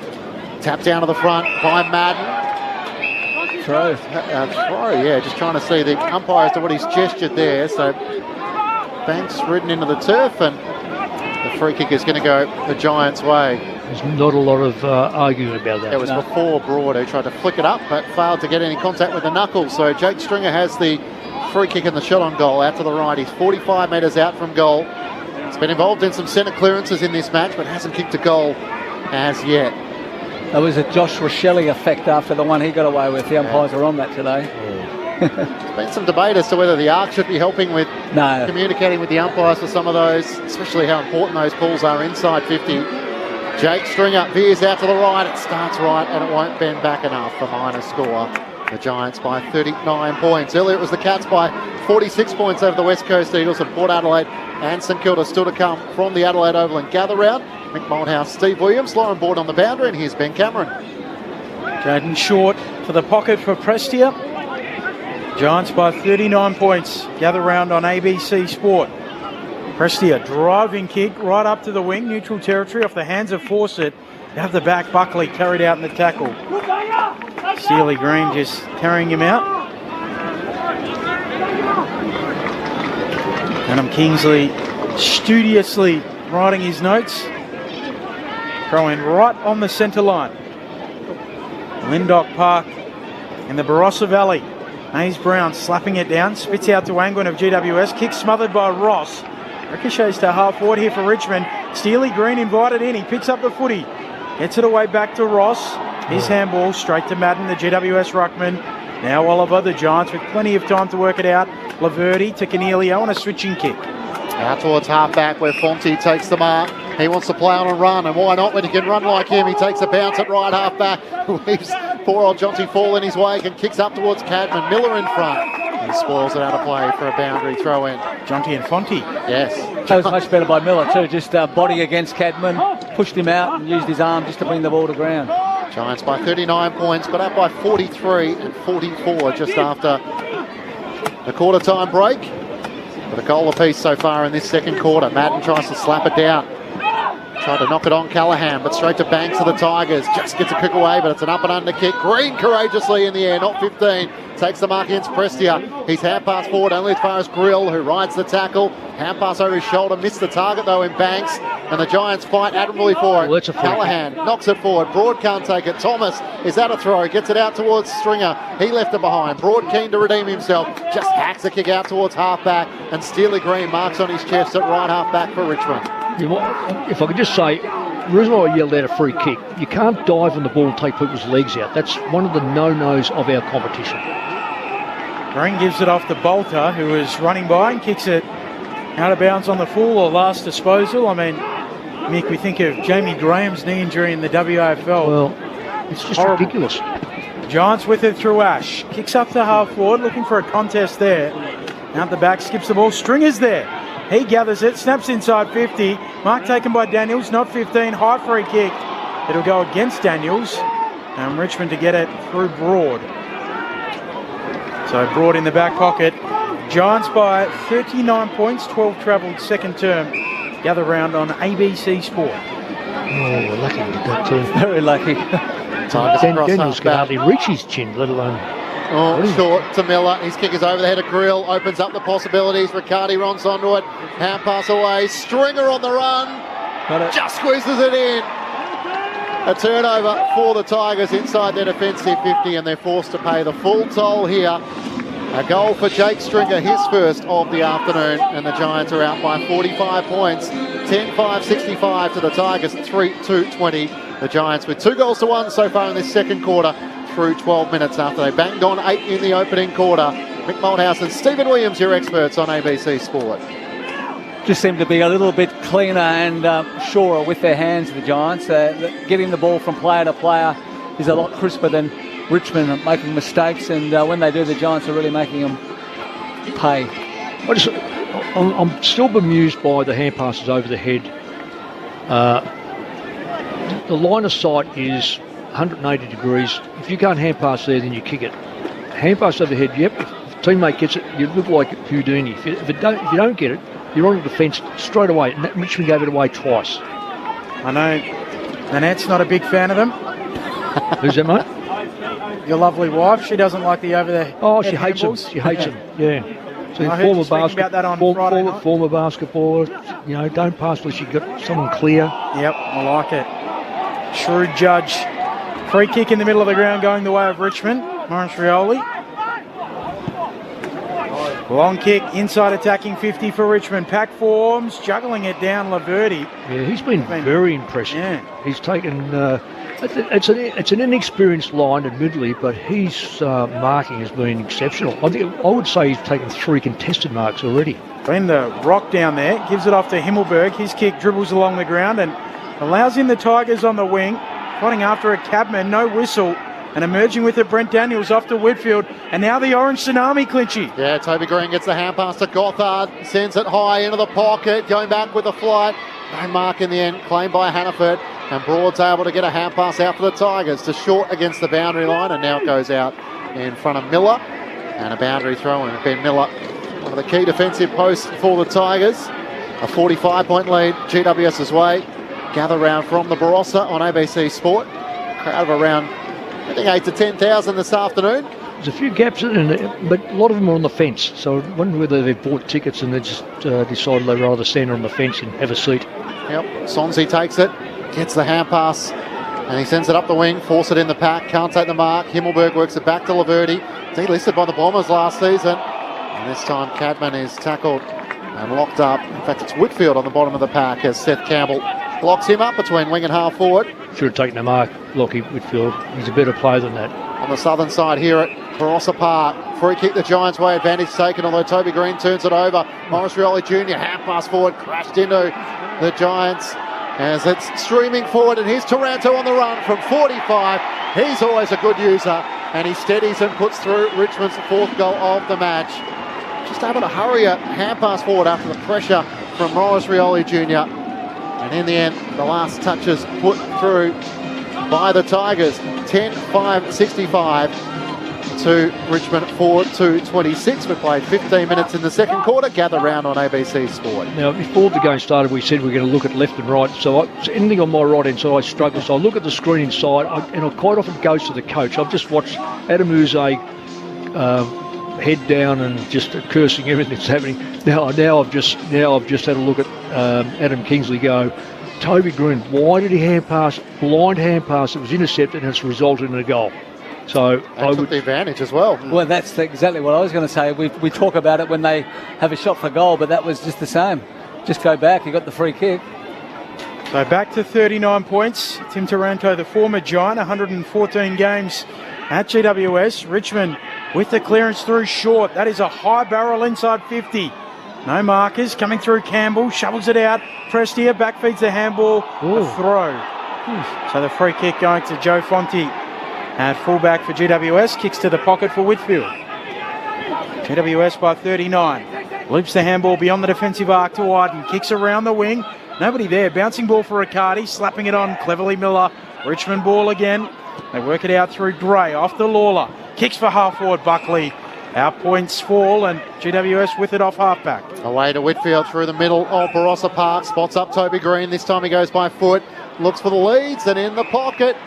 It's taken by Hannaford, who in the end was uncontested. All eyes were on Cadman. It landed well short of that. Beautiful vision by Toby Green. He had Cadman, was obviously the one that hit him right in the eye, but he just had a little bit more time to have a look around and saw Hannaford in the middle of the ground in a much better position. The 19-year-old had a shot on goal in the first quarter. He couldn't capitalise there, looking for his first goal in AFL footy. Pick 18 in 2024, signed till 2027. Had just the 8 disposals against Collingwood last week, but a chance to try and kick his first goal in AFL footy. Goal umpire standing right on line with the left goalpost, and it slams into it. So 2 chances, couldn't take either of them. The Giants by 40 points, but for Adam Uze, they have stemmed a bit of the scoring. 2 goals apiece so far in this second quarter. Seems a bit tougher to kick a goal that end, doesn't it? Yeah, It does. Brown taking the kick in for Richmond. Wants to go southern side of the ground. Contest kick off the hands of the pack. It tumbles boundary side. No one can run it in. Throw in right on the centre line. You can see an old tiled roof just off in the distance. At the back of the ground here. Beautiful surrounds with the rolling hills. The lights are on.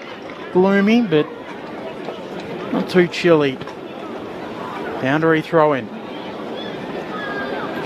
Riccardi doing the ruck work. Down beautifully for Oliver, who's bursting through. Handball back to Riccardi. Handball for Whitfield. Off to Callahan. He gets rid of it to Gothard. Inside 50. Bedford slides in and marks.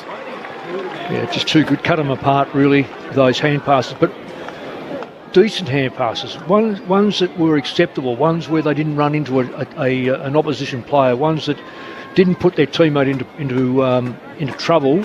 And it starts with Oliver. Oliver's ground ball there was outstanding. Whitfield's was quite good on the rebound.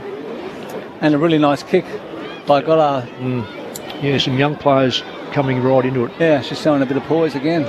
So just 20 metres out. Slight angle to the right. Toby Bedford comes in, puts his laces through it, and finds the major opening. A new game-high margin for the GWS Giants. They lead by 46. 11-6-72, plays 4-2-26. Nearing time on second term. Mick Malthouse and Stephen Williams. Oliver's the man, though, isn't he, Mick? His ability to win the ball around the numbers, around the contest, and then set the Giants on their way. They're smart players. They get out wide. He gives them the ball, and they're able to use it really well, cut through Richmond, and then find a pretty simple shot for goal. I just think overall, it's speed that it kills. We know that from the old days of Essendon used to use that as one of their mottos. And I just watch now and I see the Giants run and carry of the football is really, really impressive. And I just think that they're cutting through a defence that's just not used to the ball coming in them so quick. I think it might have been the TAC. Yes, it was, but Essendon used it as well.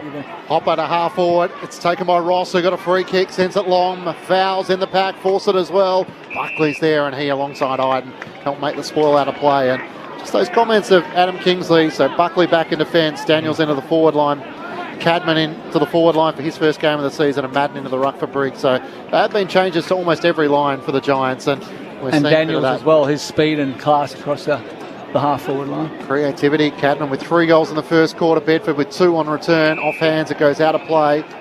And the umpire says throw it in. In the eastern pocket, where the live side is, and chance for some of the food vans as we made our way in.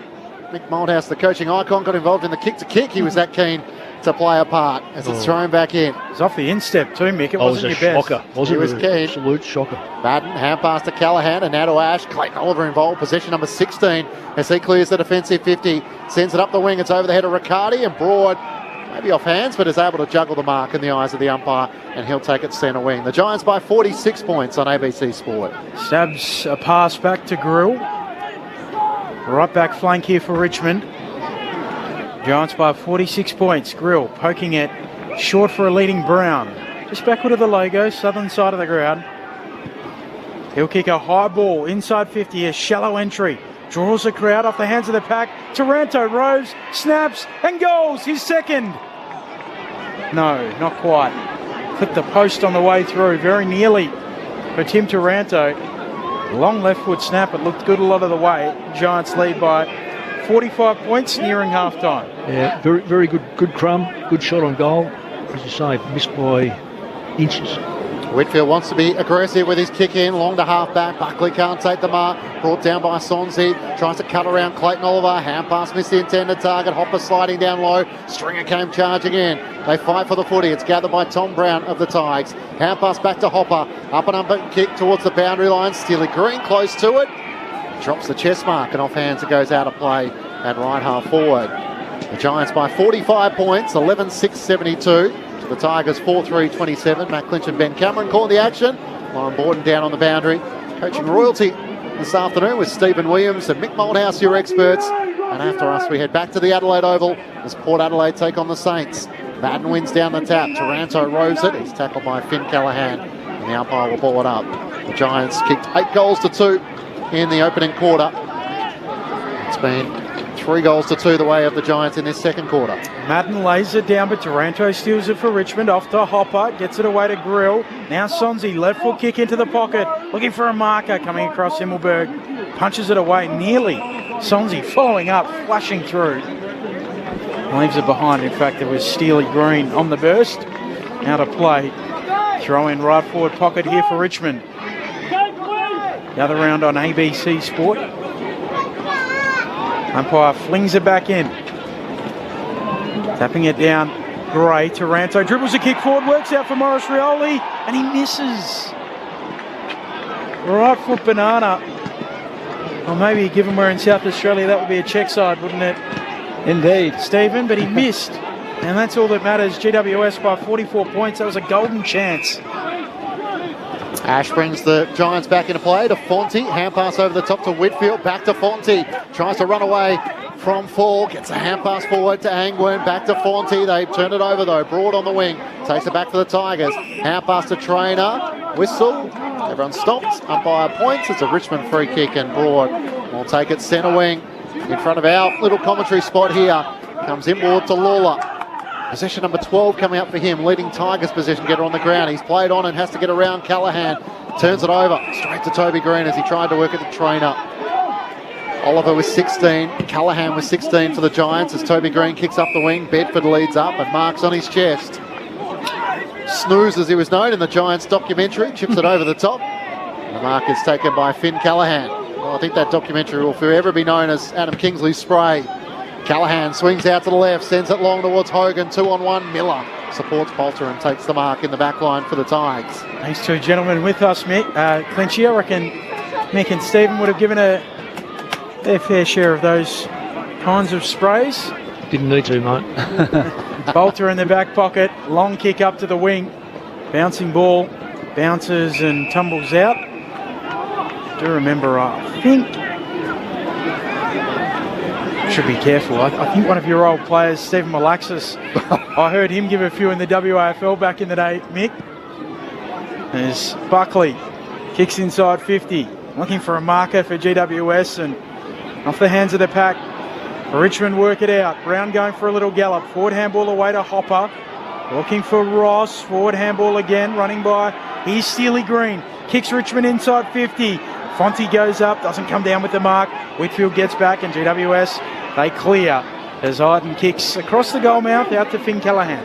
He gathers at right half back, position number 18 through the middle of the ground. Gothard marks, hand pass to Ash, draws an opponent. Ash gives it away to Green and then runs into a dead end. Trying to lace the tackle. They turn it over, overrunning the footy. Hayes Brown, the debutant. And it will be a Richmond free kick for high contact and it will go his way. The former basketballer. He spent some time with the Perth Wildcats. He gets the hand pass away.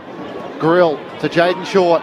Drives Richmond inside 50. Lafau goes up. Can't take the mark. Iden makes the spoil. Steely Green through traffic. Gets the hand pass away. Into the open goal. Force it. And he dribbles it through. Puts through his second goal. The young South Australian who played for Baraka in the Adelaide Football League. And he's trying to do his hometown proud and start this fight back for the Tigers. 38 points the Giants lead, 11-6-72 to the Tigers, 5-4-34. And after they conceded 8-2 Richmond in the opening quarter, they've been far more competitive in this second quarter with 3 goals apiece. The margin, 38 points, Stephen Williams and Mick Moldhouse. Well, there's no question in my mind that Adam Kingsley went I saw the expression on his face 15 minutes ago when Toby Green turned one over. Why he wanted to hand pass to another target that was surrounded by Richmond people is beyond me. It's okay as a captain to bring players into it, but he's basically cost them 2 goals because of hand passing that was unnecessary. 3 goals apiece in the second term. Hayes Brown taps it down to his own advantage, then hacks it inside 50. Fawcett, a clever tap, and Campbell with the check side. Richmond working their way back into this contest, and it is back to 32 points. First time today Richmond have kicked back-to-back majors. 11-6, 72 plays 6-4, 40. 28 minutes into the second. I can feel one of those Kingsley sprays coming on Mick Malthouse and Stephen Williams. Well, I reckon that's okay. That come out of the centre. We know you can't. It's very hard to protect. The ruckman ended up kicking it off the ground. Smart play. Ruckman trying to bend and pick the ball up. Just put the boot into it. Get it forward. Get yardage. I would say that Kingsley would be absolutely so disappointed in the way they played. And don't worry about the wind. The way they played the first quarter, they were precise hand passes. Now they're overusing the ball to the point where they've cost themselves 2 goals this quarter because of that rubbish. That's what it is. It's a statistical piece of rubbish when you want to get the extra hand pass in. Mick Malthouse with you on ABC Sport. Callaghan roves it off the ruck's hands, kicks high, still inside the centre square. Madden went back with a flight, can't take it, then lays the tackle on Nick Vlostone, which was high. And the experienced Richmond defender, game 259 for him, as he plays on at centre half back. Sends the Tigers up towards half forward. Lafau presents with one arm, can't take the mark. Gathered by Whitfield, hand pass to Fonte, just got away from Steely Green. Hand pass to Whitfield, now Cornelio at right half back. He kicks up the wing for the Giants. Richmond are well set and Brown takes the mark. As Miller and Cadman were tangling behind, and it has been a free kick off the play. And Aaron Cadman is going to take it. Kicks infield, looking for Stringer, overshoots him, and it works out for Richmond. They're away through Trainer. He gives it away to Campbell, kicks inside 50, overshoots his target Taranto. And now Buckley can intercept and kick the Giants back to the wing, where he finds a searching lead from Hannaford. Giants by 32. Hannaford can work it over the top to Brett Daniels, who marks between wing and half forward. Looks up inside 50. It won't get to Madden in front. Bolt to drop the mark. Taps it away. Thomas tried to gather it. Slapped out by Madden into the path of Toby Green. He tries to get around Miller. Gets a hand pass towards Thomas. He slaps it back into the field of play. Looking for O'Halloran. Can't take it cleanly. Vloston comes in. Thomas take it high. Threw his head back, making sure the umpire saw it as the 2 number 1 scrapped for it in the left forward pocket. I thought the umpire had paid the free kick for high. Yep, it has indeed, and Harvey Thomas will have a shot on goal. He quickly gives the hand pass away to his captain Toby Green, who fires on goal and misses to the left, trying to snap across his body. He's had a couple of bizarre moments, Toby Green, trying to get involved in this contest. Giants by 33 points. Tends to happen, doesn't it? You get 5 or 6 goals up and all of a sudden everyone thinks they can do something a little bit special, and all of a sudden the opposition then start to get a bit of a run on, get themselves back into the game. Loston, searching kick up to the wing, and in front Madden. The young GWS ruckman who's come in for Kieran Briggs, takes the mark. With it on the logo. I don't know if he realised he's got 35 seconds. He would have been told, surely. Puts his big hoof through it, and Loston, as he so often has, takes the intercept mark. Richmond with it at right half back. What a player he's been for a long time, Nick Vloston. 31 minutes into the second term, Vloston goes back to fullback. Away to Bolter, who moves it on to Miller, back pocket. Time about to expire, he moves it on to Brown. A left back flank here for Richmond. Giants 11-7-73, leading Richmond 6-4-40 at halftime. The goal kickers for GWS, Cadman with 3, Daniels with 2. Hogan with a couple as well. Singles to Toby Green, Phoenix Gothard, Toby Bedford and Jake Stringer. While for Richmond, 2 for Fawcett, then it's singles to Lawler, Taranto, Campbell and Gray. Just Lauren, while we've got you, if you haven't moved from there, Steve Cornelio's come off. He doesn't look happy. He looks injured, and he's gone to the room very quickly. No? No, you're spot on. I was just watching him walk right past me. He was in a conversation with the physios and the doctors, and he's gone straight into the rooms with the doctor well before the team's walking off. So that'll be a watch across half-time. But you're right, he didn't look very happy as he walked off. He's had a challenging run with injuries, played in just the 10 games last season. But Mick and Stephen, Richmond won that quarter, 4-3. So the Giants, who kicked 8 goals in the opening quarter to Richmond's 2, it's a 33-point lead the Giants were at half-time, 11-7, 73 to 6-4, 40. So as Benny said, Adam Kingsley would have some frustrations, even though they're in control of the game as they try and build throughout the season. Richmond were actually able to score on them more, and whether there is a slight attacking end more than the other, I guess we'll know more in the second half. But Richmond more impressive in terms of firstly restricting the Giants' scoring, but then also scoring 4 goals themselves. Yeah, but I just thought the first quarter, the Giants were very effective with their hand passing and their run and their use of finding the right target. I reckon it just reverted back to when they play their worst football, is overuse, putting players under pressure, and as a consequence, it's cost them. The last 2 goals that were kicked come from overuse of the hand pass to a player who was comprehensively surrounded, lost control of the ball or gave it up with holding the ball. And the 3 goals versus 4, I'm taking nothing away from Richmond. They just kept at it. But you can't hand any side the gifts that sometimes, in this case, the Giants have handed to them. Yeah, they really went away from what they were doing so well in the first quarter, didn't they? When they were precise, they moved the ball quickly. Winning the ball pretty constantly out the middle, and that's probably one area Richmond turned it around a little bit. They started to win more ball out of the middle. All of a sudden, those intercept marks that the Giants took quite freely in the first quarter and a half, they weren't coming as easily in the last part of that quarter, and hence the Richmond forwards had an opportunity and were able to score some goals. Well, it's 12-7, you say that, Steve, in regard to clearances, and that's Richmond's. And yet we were talking about Oliver, how good Oliver was, and yet Richmond right now, it's 12. Is it 12? Yeah, 12-7 for that quarter. For the game, it's 20-18. Yeah, but that's the Giants. So it's 2018, but that's the big difference. Yeah. Is that it's a clearance game when you've got a 6-6-6 because you're putting that much pressure on. Now, we're not saying they all come from goals or all come from the centre bounces, these clearances, but when you do that, you're putting the back line under pressure with the ball going in. And as I said, one of the young ruckmen kicked the ball off the ground there at one stage, followed up, kicked it off the ground. I'm sure Richmond got a goal from that. So it's good play by the Tigers. I don't necessarily think it's great play by the Giants. They seep back into just a comfort zone, if you like. Yeah, 18 scoring shots to 10 for the match the way of the Giants, and Richmond had 14-13 inside 50s in that second quarter, with the Tigers putting 4-3.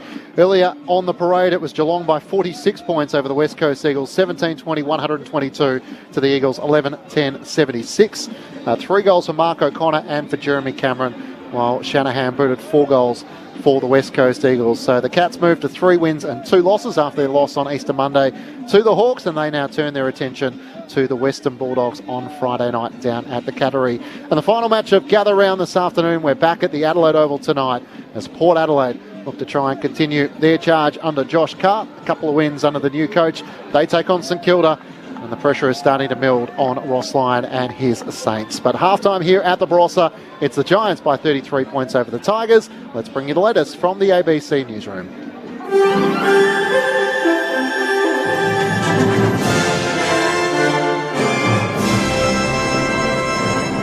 Hello, this is ABC News with David Rowlands. The US delegation headed by Vice President J.D. Vance is flying back to the United States from Pakistan after the failure of peace talks with Iran in the Pakistani capital, Islamabad. More from the BBC's Caroline Davies in Islamabad. After talks that ran into the early hours, J.D. Vance said that the delegation would be returning to the US without a deal. He said that they had spoken to the president several times during the course of the discussions. Mr. Vance said that his team had been unable to get Iran to confirm that they wouldn't seek a nuclear weapon, nor the tools that would enable them to quickly achieve one. He described this as a core goal of President Trump and expressed disappointment.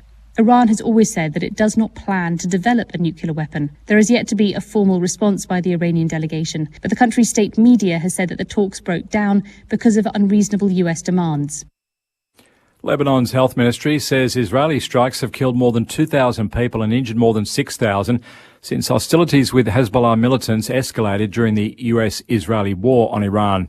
The ministry says the toll reflects cumulative casualties across multiple regions amid continued Israeli airstrikes and cross-border exchanges of fire.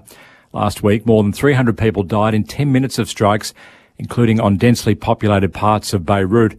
The Israeli military, meanwhile, says its forces have engaged in close-range fire sites with Hezbollah militants over the weekend and targeted over 200 Hezbollah sites in Lebanon over the past 24 hours.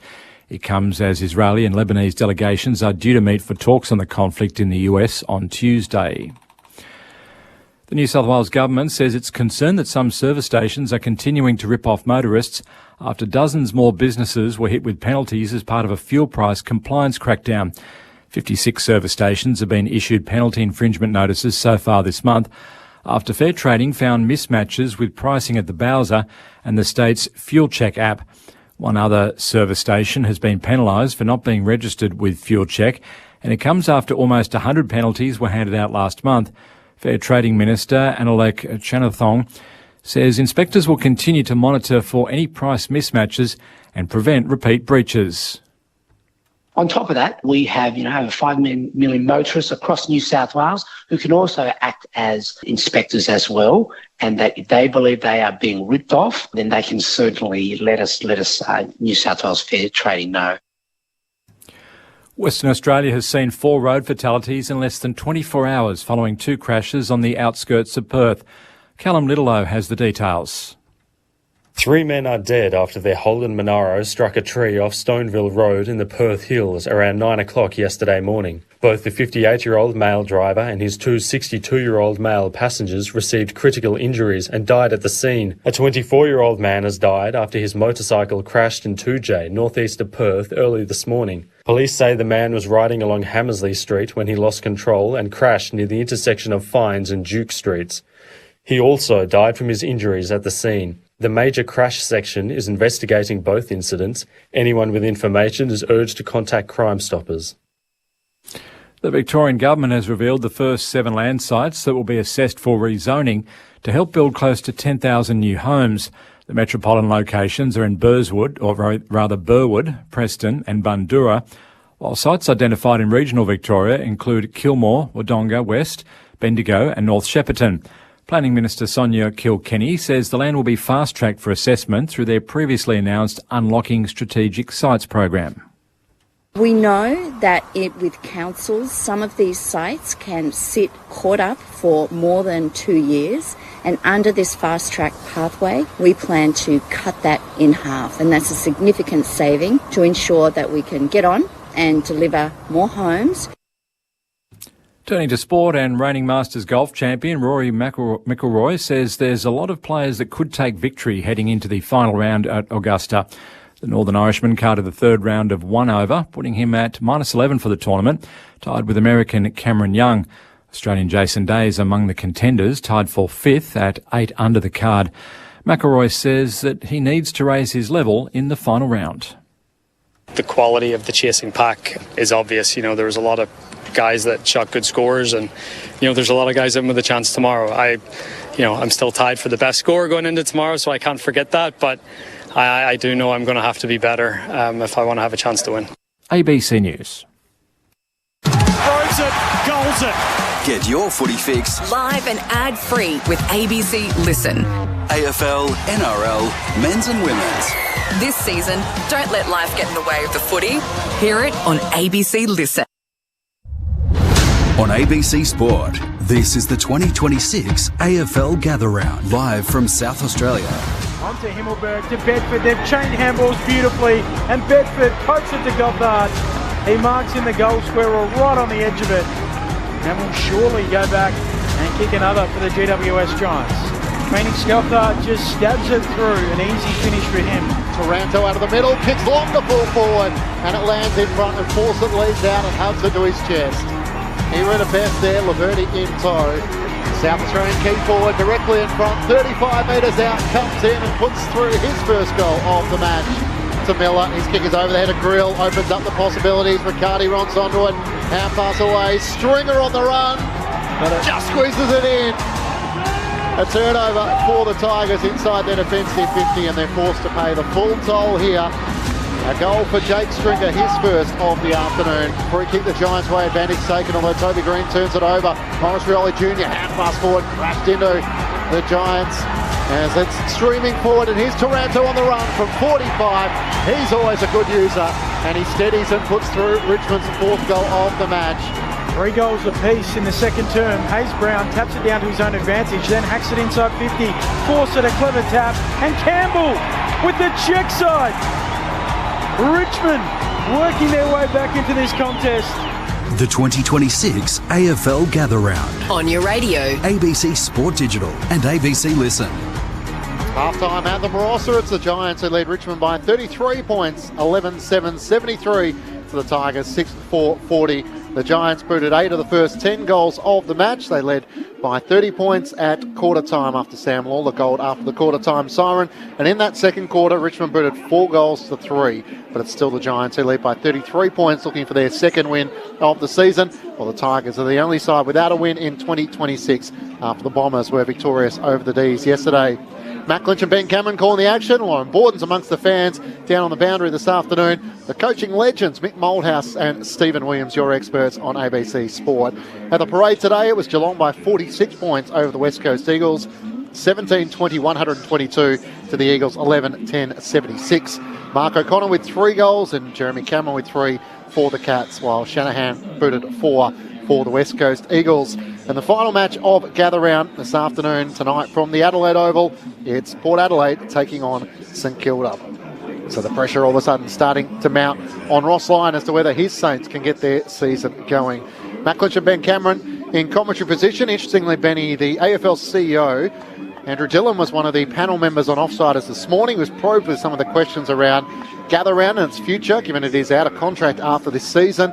The Premier of South Australia, Peter Malinauskas, has been pretty vocal that they want a long-term deal.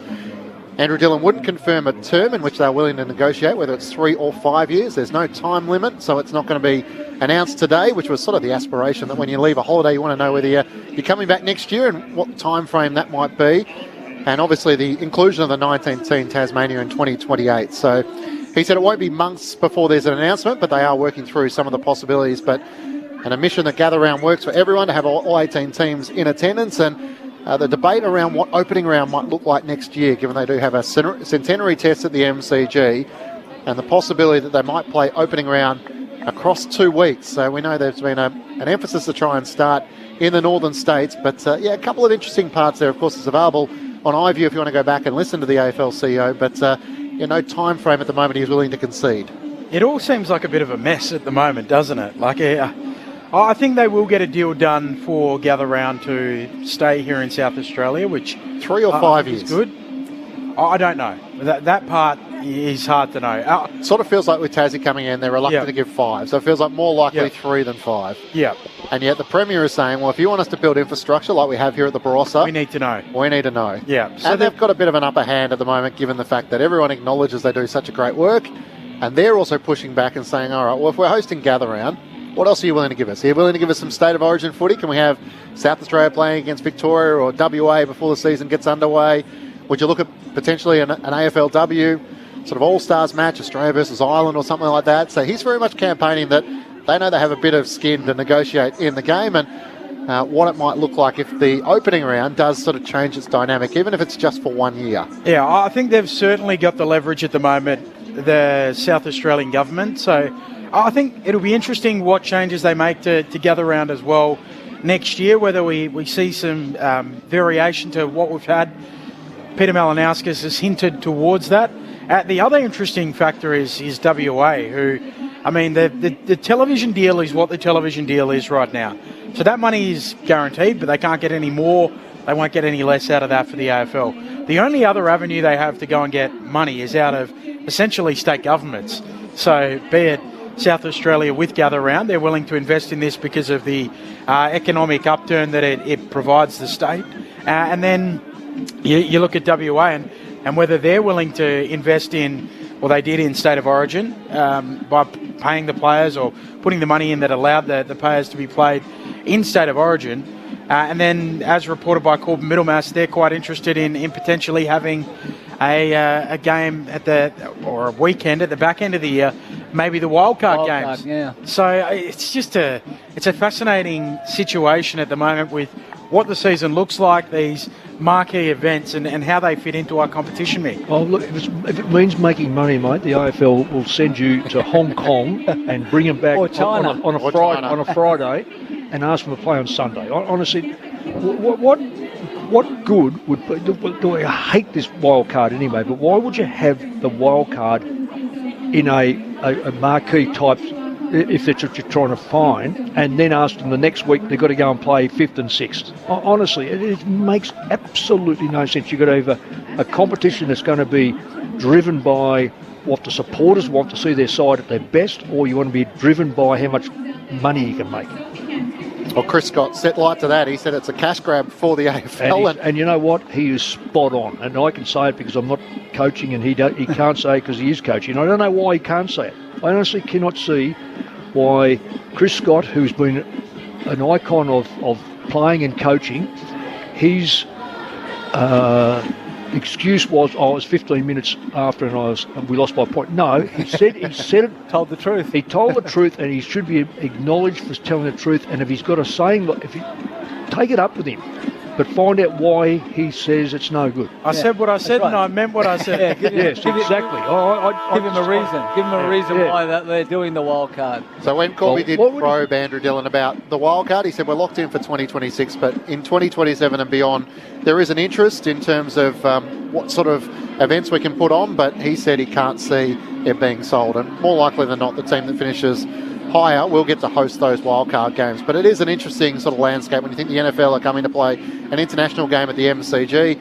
So it won't be available potentially for that Friday if there's a final needing to take place in Melbourne. It will probably have to be rejigged the schedule, and then what's the best way to try and maximise your money when you do have gather round, and potentially Peter Malinowski's joking gather round light if they have all 18 teams featuring in the opening round. But he said South Australia actually own the gather round title, so that's one thing that's staying with them, even if the carnival atmosphere doesn't stay here in South Australia. So they have to come up with a new name if it goes to all of a sudden Tasmania. Magic Round again, all sorts of other possibilities.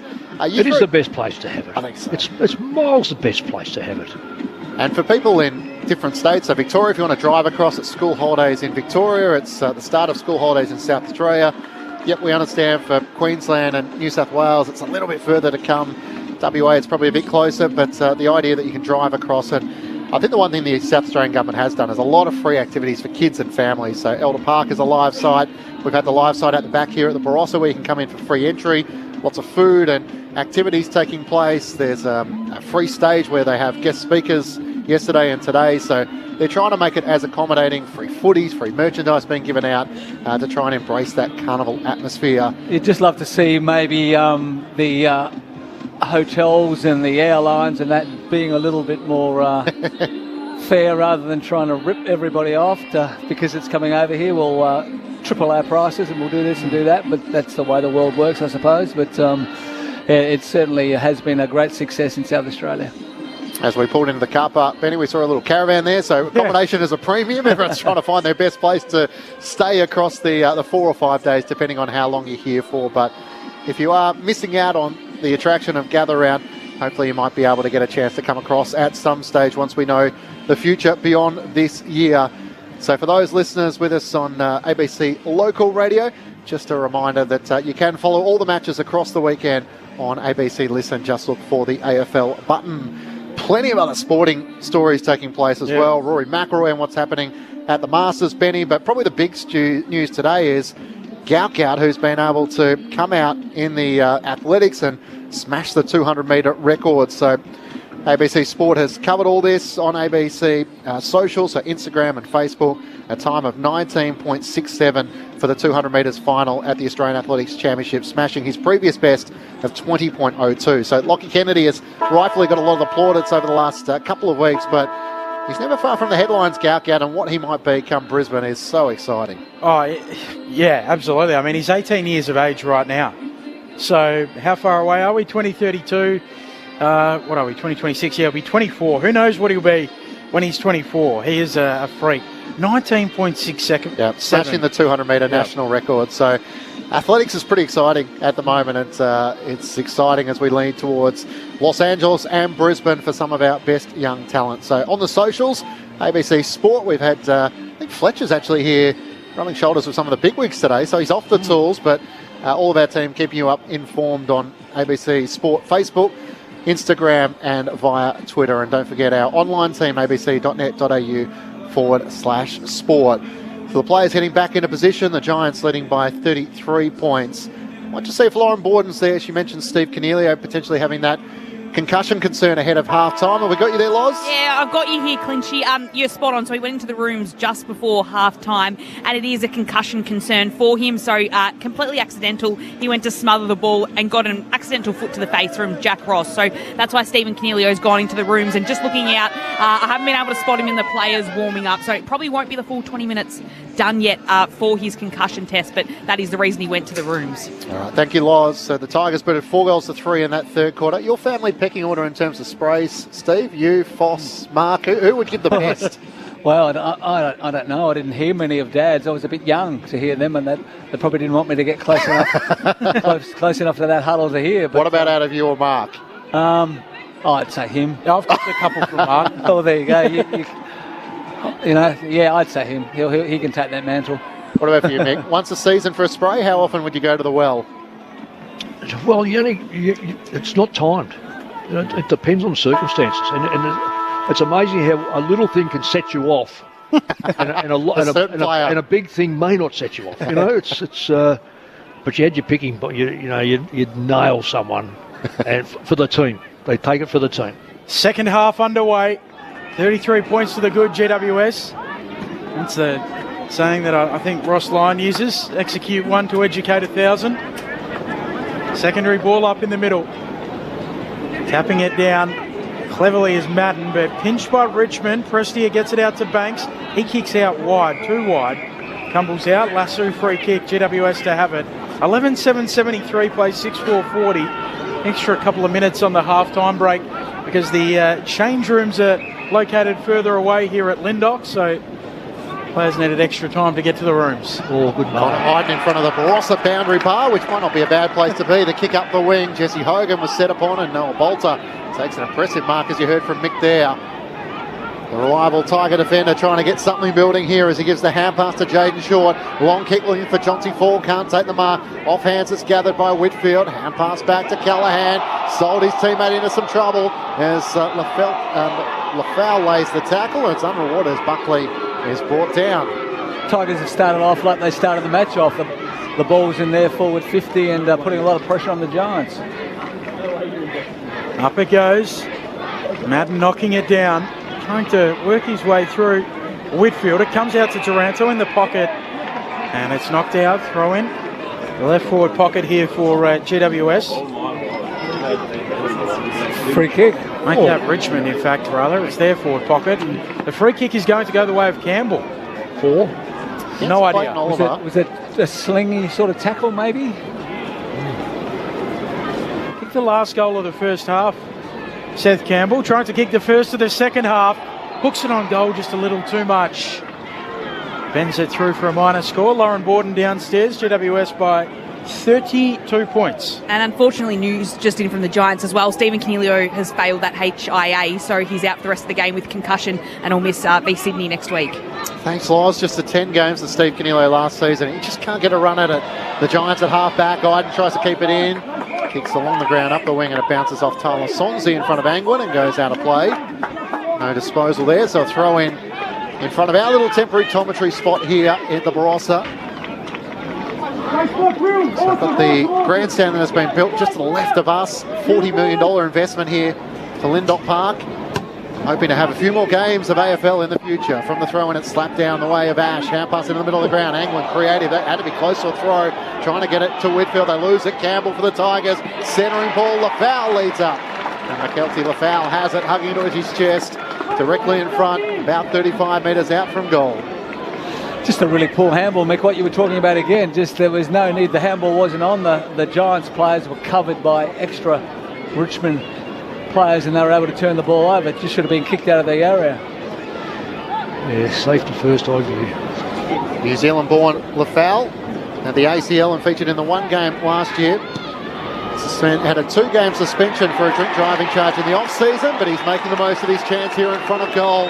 And Richmond with the first goal of the third quarter, which is 3.5 minutes through. And the Tigers close the gap to 26 points the Giants' way. 11-7-73 to Richmond 7-5-47. And Kelty Lafau with his second goal of the season. I changed the, I have a chance at half-time, we go through the ladder, just recheck it, put games down, put down the Giants, next 2 wins, and you think they're home. I'm not sure. I'm really not sure. The Giants have slipped back into the same body mode, the drop their head, overuse, and not protecting defensively enough. Richmond get their tail up, young side, enthusiastic. We've seen it with Essendon Melbourne against, what was the Gold Coast last week. We saw Essendon yesterday. You're so careful, games can slip away from you from making errors that you don't necessarily have to make. Yeah, they've kicked the last 3 goals in the game. There you go. All of a sudden, here Richmond. Hayes Brown taps it down for Lawler. Towering kick inside 50 for Richmond. Scored away by GWS. Onto it, Campbell in the pocket. Hooks it back, centering kick. Callahan's there, marks defensively for GWS. 40 out from his defensive goal, and he tells them all to just settle down. And that's the way to do it too. Just take a bit of time out of the game. Just make sure you use the ball well. Kicks out wide for Toby Green, who goes for a little gallop. He'll kick back infield on the 45, looking for Hogan. Scored away by Bolter. Comes down for Whitfield. Handball away, turnover. Banks pinches it for Richmond. Now Vlosten going in. Handball for Grill. And he darts away. He shows his dash. He's a quick young man. Handball to Taranto. Back to Grill. Forward of halfway. Kick for McKelty Lafau. He slips over. Ball tumbles through. Ash arrives inside 50 for Richmond. GWS have it though. Laverty worried out of it. Caught holding the ball. And McKelty Lafau will have a shot at goal. And Richmond are storming back into this match, and Adam Kingsley knows it. Well, you get a feel as a coach, and you feel the momentum swing away from you. And what you're trying to do is solidify what you've done in the first half and bring it up with you so that you can go, right, oh, look, we've kicked those goals. How did we get them? What did we do to Richmond? But if it can't be duplicated, then all of a sudden you just feel this momentum shift. And that's exactly what's taken place here. No question. McKelty Lafau, drop punt, steers it through, and the tide is turning in this game. Richmond have booted the last 4, and it is back to 20 points. As close as they have been since midway through the first term. It got out to 46.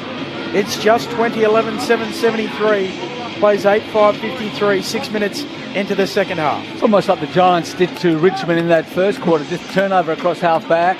Giants trying to be too cute, lose the ball, and then run and carry, using the ball really nicely. And, get it in that forward line. There's not too many people in there.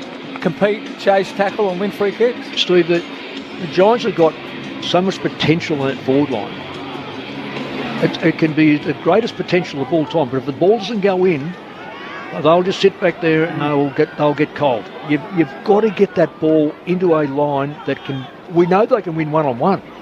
Stephen Williams and Mick Malthouse with you on ABC Sport. Hayes Brown out of the ruck, growing in confidence on debut. Long kick towards half forward. It's balled away from Fawcett. Foot races on. Morris Rioli Jr. after it. Hard against the boundary in the right forward pocket. Keeps it alive, trying to tap it to Swansea. Can't gather. Toby Green wrestling. And it's taken out of play. And a boundary throw in. So the Giants booted 8 goals to 2 in the opening quarter. Since then, Richmond have booted 6 goals to 3. So slowly but surely the Tigers worked their way back into this match. A 20-point lead the Giants' way. Richmond is the only team yet to taste victory in 2026. Could they join the Bombers, who did so against Melbourne? Thrown in. Spills to the back of the pack. Angwin can't get a clean disposal away. Taranto down low. Over the top comes Clayton Oliver. And the umpire is going to ball it up. And you talk about how Essendon did it. They actually trailed at half-time, I think. And so they got momentum in the second quarter. And this is exactly what's happening here. Madden tapping it down again. Ball bobbling around. Half forward here for Richmond. Ash extracts it. Little 1-2 with Toby Green. Now tight ropes the boundary line, Ash. He'll kick around it. Up in the direction of Stringer. Bolter going back with the flight. Doesn't come down with the mark. Cabman there for the men in orange. Handball back infield from Riccardi. Spills out to Gothard. Now Oliver high for a kick. Oliver takes the advantage. Kicks inside 50. O'Halloran drops the mark, but he recovers off to Cabman. Eyes the sticks, and a steadying goal for the Giants. Just settles it down a little bit. Cabman's got 4. And it's back to 26 points. 12-7-79, plays 8-5-53. 8.5 minutes into the third. Mick Malthouse, Stephen Williams. Didn't see much of that, Mick, so I'll let you go with that. Well, I was watching telly too, quite frankly, from here. Well, what I did see was the precision of the hand passes. This time it wasn't overused. They used the ball forward to a player who was free, and as a consequence, you get the ball. Once you get the ball into the hands of recognised goal kickers, that's the at the end of the day, it's the outcome. Outcome, we want a goal. How do you get to the outcome? Okay, we've got to get the ball into our best players' hands. So you get the ball off to Ash from Green. He kicks the football in, and they get the ball down the ground, and as a consequence, a goal. Aaron Cadman in his first game of 2026, 4 goals so far in the match. Having a run in the ruck, Madden wins it down, slapped forward by O'Halloran, gets a clearance out towards Green. Toby sliding in, can't gather the footy. Ross over the top of him. Clayton Oliver just scraps for it at ground level. The ball eventually comes clear, taken by Ross, tumbles the ball towards the attacking goal square. Lawler hit it with pace and class. Hat pass to Taranto. Oh, that would have been something. He blazes away and misses everything out to the right, out of bounds on the full. Badness. Taranto had to hurry it to his boot, but Lawler so slick. What a 26-point lead, yeah. Giants way. Very clean. He's going to be a really good player, good pickup, young boy. You know those players that don't fumble, Mick, they're going to have promising careers. Yeah, exactly. And strong with it. Fonte in the back pocket. Kick beyond the defensive 50. Pack forms. Bringing it down Miller. Trying to work his way through. Is Toby Green. He's horse-collared.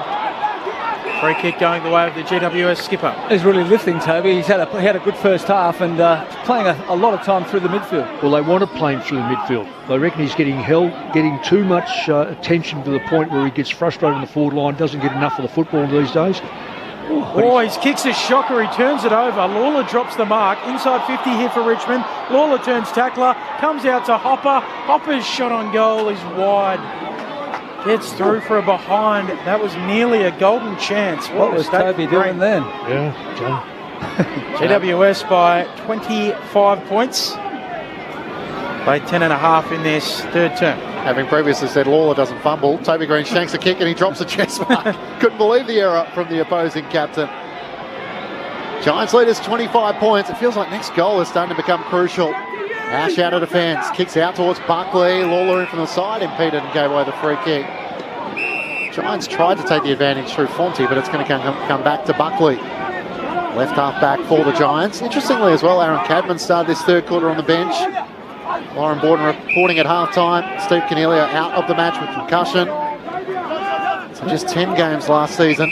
Young player, it's a big gap at half-time, so the time to do it is sort of like a third quarter or a first quarter break add-on. O'Halloran kicks up towards half-forward. Miller competes in the air and then at ground level. Footy is locked to his chest as Madden tries to wrestle it clear. Half-forward for the Giants, leading by 25 points. Madden tries to flick it over the back. Slapped away by Hayes Brown for the Tigers. Out towards O'Halloran. Did he have a chance to get rid of it? Umpire says no as he's tackled to the turf. And O'Halloran lays the tackle for the Giants. Steve Cornelia on the big screen opposite us, arms crossed in that tracksuit top, unfortunately out of the game. Richmond winning the ball on the logo through Sonzi. Left foot snap up towards half forward, going back with courage. Steely Green punches it away from Laverty. Ball bobbles out. Trying between wing and half forward here for Richmond. Giants by 25, 12 travelled third term. Nick Malthouse, Stephen Williams, Matt Clinch, Ben Cameron, Lauren Borden downstairs. Gather round on ABC Sport. Thrown on the wing, Riccardi in front, palms it to the front of the pack. Hopper quickly though, squeezes the kick forward, turnover.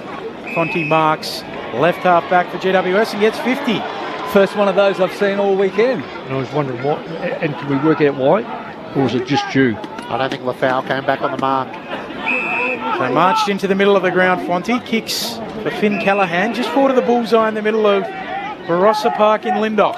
Gone 15 of it. Possession number 22 for the Flying Finn, leading possession getter on the ground, long to full forward. Riccardi flies, can't take the mark, gathered under pressure. As the hand pass comes out to Sonzi for the Tigers. Kicks up towards halfback. The foul tried to spoil, never got a hand to it.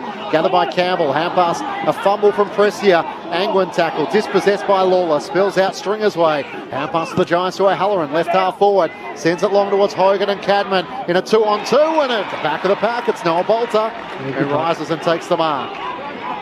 Bolter stabbing it up the middle, doesn't quite find Vlost and picks it up on the half volley. He'll kick out towards the wing. Morris Rioli climbing upstairs. Takes a nice little mark. And he moves it on quickly, Morris. Just poking it on way to Banks. Giants by 25. The Tigers trying to work their way back into this match. It was 8-1 late in the first term. Long searching kick from Traynor inside 50, back there right, and reaches over his man, takes the intercept mark, and the Giants back with it in their right back pocket. 25 points to the good, 14 minutes into the third. Playing on Jonty Fall, who struggled to bring the ball to ground level. As Iden goes short, Thomas marks in the right back pocket. He plays on around the southern side here at Barossa Park, kicks it long up the wing. Hogan couldn't get a fly at it, and the umpire says he was impeded in the marking contest and we'll get a free kick on the wing. It's a real change of... The Giants are going slow compared to the first quarter. They can't break through the Richmond defence. It's okay to... We don't want them to overuse, but they've got to get running. Hogan kicks long inside 50. Bolter flew, dropped the mark off hands. Bedford running onto it. Kicks off the outside of the boot and puts through his second goal of the match. Back-to-back goals for the Giants as they extend the lead to 31 points after the Tigers booted the first 2 goals of the third quarter. GWS 13-7-85 to Richmond 8-6-54. Daniels with a crucial little hand pass to Bedford there, and he made the most of it. Well, that's 2 players that are coming to the side. Yeah, a little bit of class. Well, it is, but the other thing too, Steve, is there's nothing wrong with a long kick in. If you can't mark it, which most of the times you won't mark, particularly if you've got a bolter down there who will spoil it. But what it does, it puts the ball in a dangerous area. The more, again, I keep saying, if you muck around with it on the grounds like this, it's a bit slippery, and Obius and Richmond are up and about, you've got to put pressure on them. It's the same with the Tigers up the other end. They can put pressure on the Giants by quick ball moving in and feed off the error. Haven't lost that gather round. GWS, they lead back out beyond 5 goals here. 31 points to the good, scrapping after it at ground level, Toby Green. Umpire O'Gorman crosses himself, scurries in to ball it up. It's forward of halfway for GWS, attacking the eastern end in this third term. Riccardi palms it backwards, off to Whitfield, who gives it to Callaghan. Non-preferred kick inside 50, punched away by Richmond. Back into contest, gathered there quickly by Hopper. His kick rushed in a turnover. Callaghan gathers and he'll win a free kick as well. They come away with it, GWS. They take the advantage. Riccardi, low ball into the pocket. Overshoots Hogan, skips and just finds its way slowly out of bounds. So a throw-in coming right forward pocket. Giants by 31. About midway through this third term. Stringer had such an impact in the first quarter. There's no impact on, I don't know what he's had this quarter, but no impact around the ball at stoppages. Thrown back in, Giants deep in attack, spills out the way of Daniels, hand pass to Toby Green, one way then the other, kick is smothered, Hogan threw his head back, thought he was taken high, umpire disagrees, as Vostone and Banks lays the tackle, only about 20 metres out from the Giants goal. Heading to the eastern end here at Barossa Park. Here's Daniels on the move, off hands, curls it back towards the goal face, going up Brown, and flew for a specky and spoils it through for a rush behind. That might be the spoil of the season. Well, timely. Just a bit of bodywork being done by the Giants to almost mark that. Got on the back of Traynor to make a spoil, Benny. It's not normally in the highlights. That was a big effort. He can take a hanger, Tom Brown, as well as he kicks up to the wing here. Himmelberg hands to it, gathers on the bounce. GWS ball, O'Halloran away to Callaghan, onto Riccardi, to Whitfield. All of this by hand. Callaghan tackled and he's dispossessed. It works out for Richmond. Picked up by Green. And then they'll retreat here. A handball to Banks, who goes back to Prestia. Now Banks looks inside 50. Campbell marks. 45 out, 45-degree angle, left of centre. Just great pressure through the middle of the ground by the Tigers. That's what the Giants were getting away with in the first quarter, but the Tigers have certainly lifted their rating and they're able to turn the ball over in that area. Gives you an opportunity to score a goal. Very speedy Seth Campbell. 21 years of age, going at roughly a goal a game in his 47 AFL matches.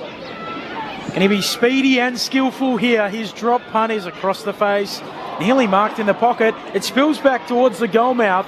Socked through by Lafau from the top of the goal square. He's got his third in this third term. And it's back to 26 points. They are hanging around Richmond. 13-8-86 plays 9-6-60. Mick Malthouse and Stephen Williams.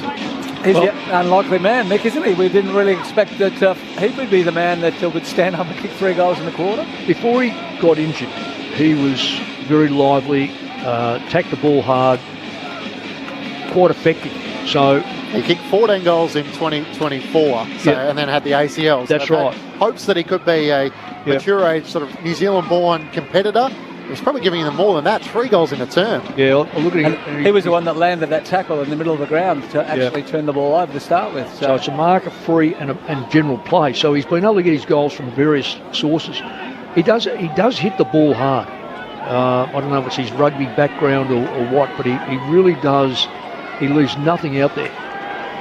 Every time the Giants feel like they're getting clear of Richmond once more, they find a way to answer back. Madden went early, couldn't get the tap against Gray. It spills away at Taranto, kicks Richmond a half forward, bounces over Lafau and Campbell, gathered by Himmelberg at half back. Quick 1-2 as he gets it for Oliver through the middle of the ground. Searching hand pass out towards the wing where Thomas gathers. He can turn and chip it out, and Gothard can take the mark in front of Brown. Between wing and half forward for the Giants, Hogan leads up and he takes the mark. He's at right half forward in front of the temporary grandstands at the eastern side. He looks inside 50, sends it looking for Madden. It clears his fingertips. Angwin at the back. Can he finish? Jackson onto his left. Think he got it. Went a long way up. Yep. Goal umpire went racing to his right, but just enough to steer it through. And a goal for Ryan Angwin, taking the chance that was given to him in the forward pocket. And the Giants answer back. A 32-point lead. 14-8-92 to the Tigers, 9-6-60. Gather round on ABC Sport with Mick Malthouse and Stephen Williams. I know I'm repeating myself, but that ball, you see Hogan actually look for one of his teammates. It went over his head, but what it did then was a loose, chaotic ball. And if you're able to latch onto those, particularly when the back line have already set themselves for the leading pass, they've come out with that forward, the key forward that went out on the lead, he's dragged 2 or 3 players out with him. And all of a sudden that ball's out the back, and as a consequence, they kick a quick goal. And that's what happened up the other end with Richmond. They dragged out the defence of the Giants and were able to score a goal behind them. Back in the middle, Hayes Brown hands to it. Madden then goes back and picks it up for the Giants, gives it off to Callaghan. Tumbling ball up to half forward, and Brown marks. A Richmond ball off their back flank. Kicks to the wing. Prestia accepts. GWS by 32 points. Gives it off Prestia to the runner Bolter with the handlebars moustache. He moves it on and Trainer's kick, stubs his toe, dribbles it along the ground and out of bounds. Last disposal, Lasso free kick going the way of the Giants. They lead it by 32 points. Still 8 minutes away from three-quarter time. This is Gather Round on ABC Sport. The voice of Ben Cameron alongside Matt Clinch calling the action. Mick Malthouse and Stephen Williams, your experts. Lauren Borden down on the boundary. The Cats, 46-point winners earlier over the West Coast Eagles, and Port Adelaide and St Kilda still to come. Whitfield from half-back sends it up the wing. Trainer got up, couldn't complete the mark. Gathered at the back of the pack by Hayes Brown. Try and Luke a hand pass back to Broad. Under pressure, the hand pass to Jaden Short. Worked out of it by Gothic. It's taken away by Thomas. Hand pass inboard to Fonte. He just comes to a stop, and that's a problem as he almost is run down by Trainer. Still found an avenue forward. Kicks up the wing. Sport away from Hogan. Off hands. It's gathered by Gothard. Gets the hand pass away to O'Halloran. Centering ball. Rising up. And it's taken by Hannaford. Had a couple there. Angwin was there. Hannaford was there. And in the end, they could have raffled it as Sam Grill looks back to his fellow defenders and says, "Where were you?" Yeah, they were all over the shop, Richmond defence from here. They had numbers, but they all started to collapse back into the goal line. So they allowed that 30 metre from the 50 metre line back, say 20 metres open, which, you know, it's a Cardinal sin as a backline player. You can't afford just to assume the ball's going to the goal line. Take 3 for Oliver Hannaford, who's looking for his first goal in AFL footy. Has 2 behinds directly in front. 35 out this time. He puts it through. And he becomes the 9th individual goal kicker for the Giants this afternoon. His first goal in AFL footy, and he does so in the Barossa in South Australia. The Giants out by 38 points now, 4 goals to 3 in this third quarter. 15-8, 98 to the Tigers, 9-6, 60. Stephen Williams and Mick Malthouse with you. 24 minutes gone, third term on ABC Sport. Not sure who the Giant was over there, Mick, but he should have been tackled, but he was able to squirm out of a couple of tackles, and once they broke through that line, then they had numbers inside their 50 and were able to finish it off. So Tigers' pressure has been fantastic, but when you miss that tackle that you should land and the opposition can get through that line, it puts a lot of pressure on the back line. It was Fonte who was able to come to almost a stop and dance around a couple of tacklers. All of a sudden, the lead back out to a pretty comfortable 38 points. Away of GWS. Both rucks with hands on it, trying to burst onto it. Hopper, but he coughs it up with a handball. Callahan, his handball a turnover. Short bursting onto that, kicks inside 50. No mark, ball hits the deck, in the pocket for Richmond. Onto it quickly, Fawcett, gets rid of it. The flying snap from Prestia is across the goal mouth, and Himmelberg marks back pocket for GWS. He chips it to Thomas, who marks in the right back pocket. The Giants by 38 points. And it might be a 50-metre penalty here, so Himmelberg's been taken from the last line of defence into the middle of the ground. The Giants want to keep it on the move. Kicks out towards O'Halloran. Gathers on the wing in front of our broadcast spot. Out past to Fonte and back to O'Halloran. Tucks the footy under his arm. Runs it. Taranto tries to draw him. Hand pass to Callahan. Had to get a hand pass forward to Green, who's caught behind in the end. He scraps forward against Banks. Ball spills clear. Hannaford tries to get a hand pass away. And then shortly Jaden Short taken high.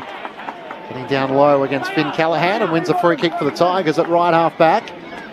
Matt Clinch alongside Ben Cameron calling the action. Mick Malthouse, Stephen Williams and Lauren Borden, your call team on ABC Sport. As Jaden Short sends it long up the wing. Looking for Jonty Fall, who presents from behind. Can't take the mark. Steely Green's hand pass misses the target. Hannaford and Oliver slide in. Ball spills out Richmond's way. Prestia to Lawler. Hand pass away to Grill. Chips a kick into the middle of the ground. Didn't do his teammate any favours, and Trainer gave away the free kick. Going to be taken by Gothard in front position, taken high. And Gothard with the free kick. Just flicks the handball away to Ash. She'll kick a driving ball deep towards full forward. Hogan in from the side, hands to it. Doesn't mark. Hannaford snaps on goal, kicks his second. When it rains, it pours. And their lead all of a sudden is back out to 44 points for the GWS Giants as they cross the ton. 16-8, 104 plays 9-6, 60. 26 minutes into the third, Lauren Borden. Well, Oliver Hannaford might have just kicked that goal, but there's a potential he's going to be pulled off here. Oh, the physio's gone out to chat to him.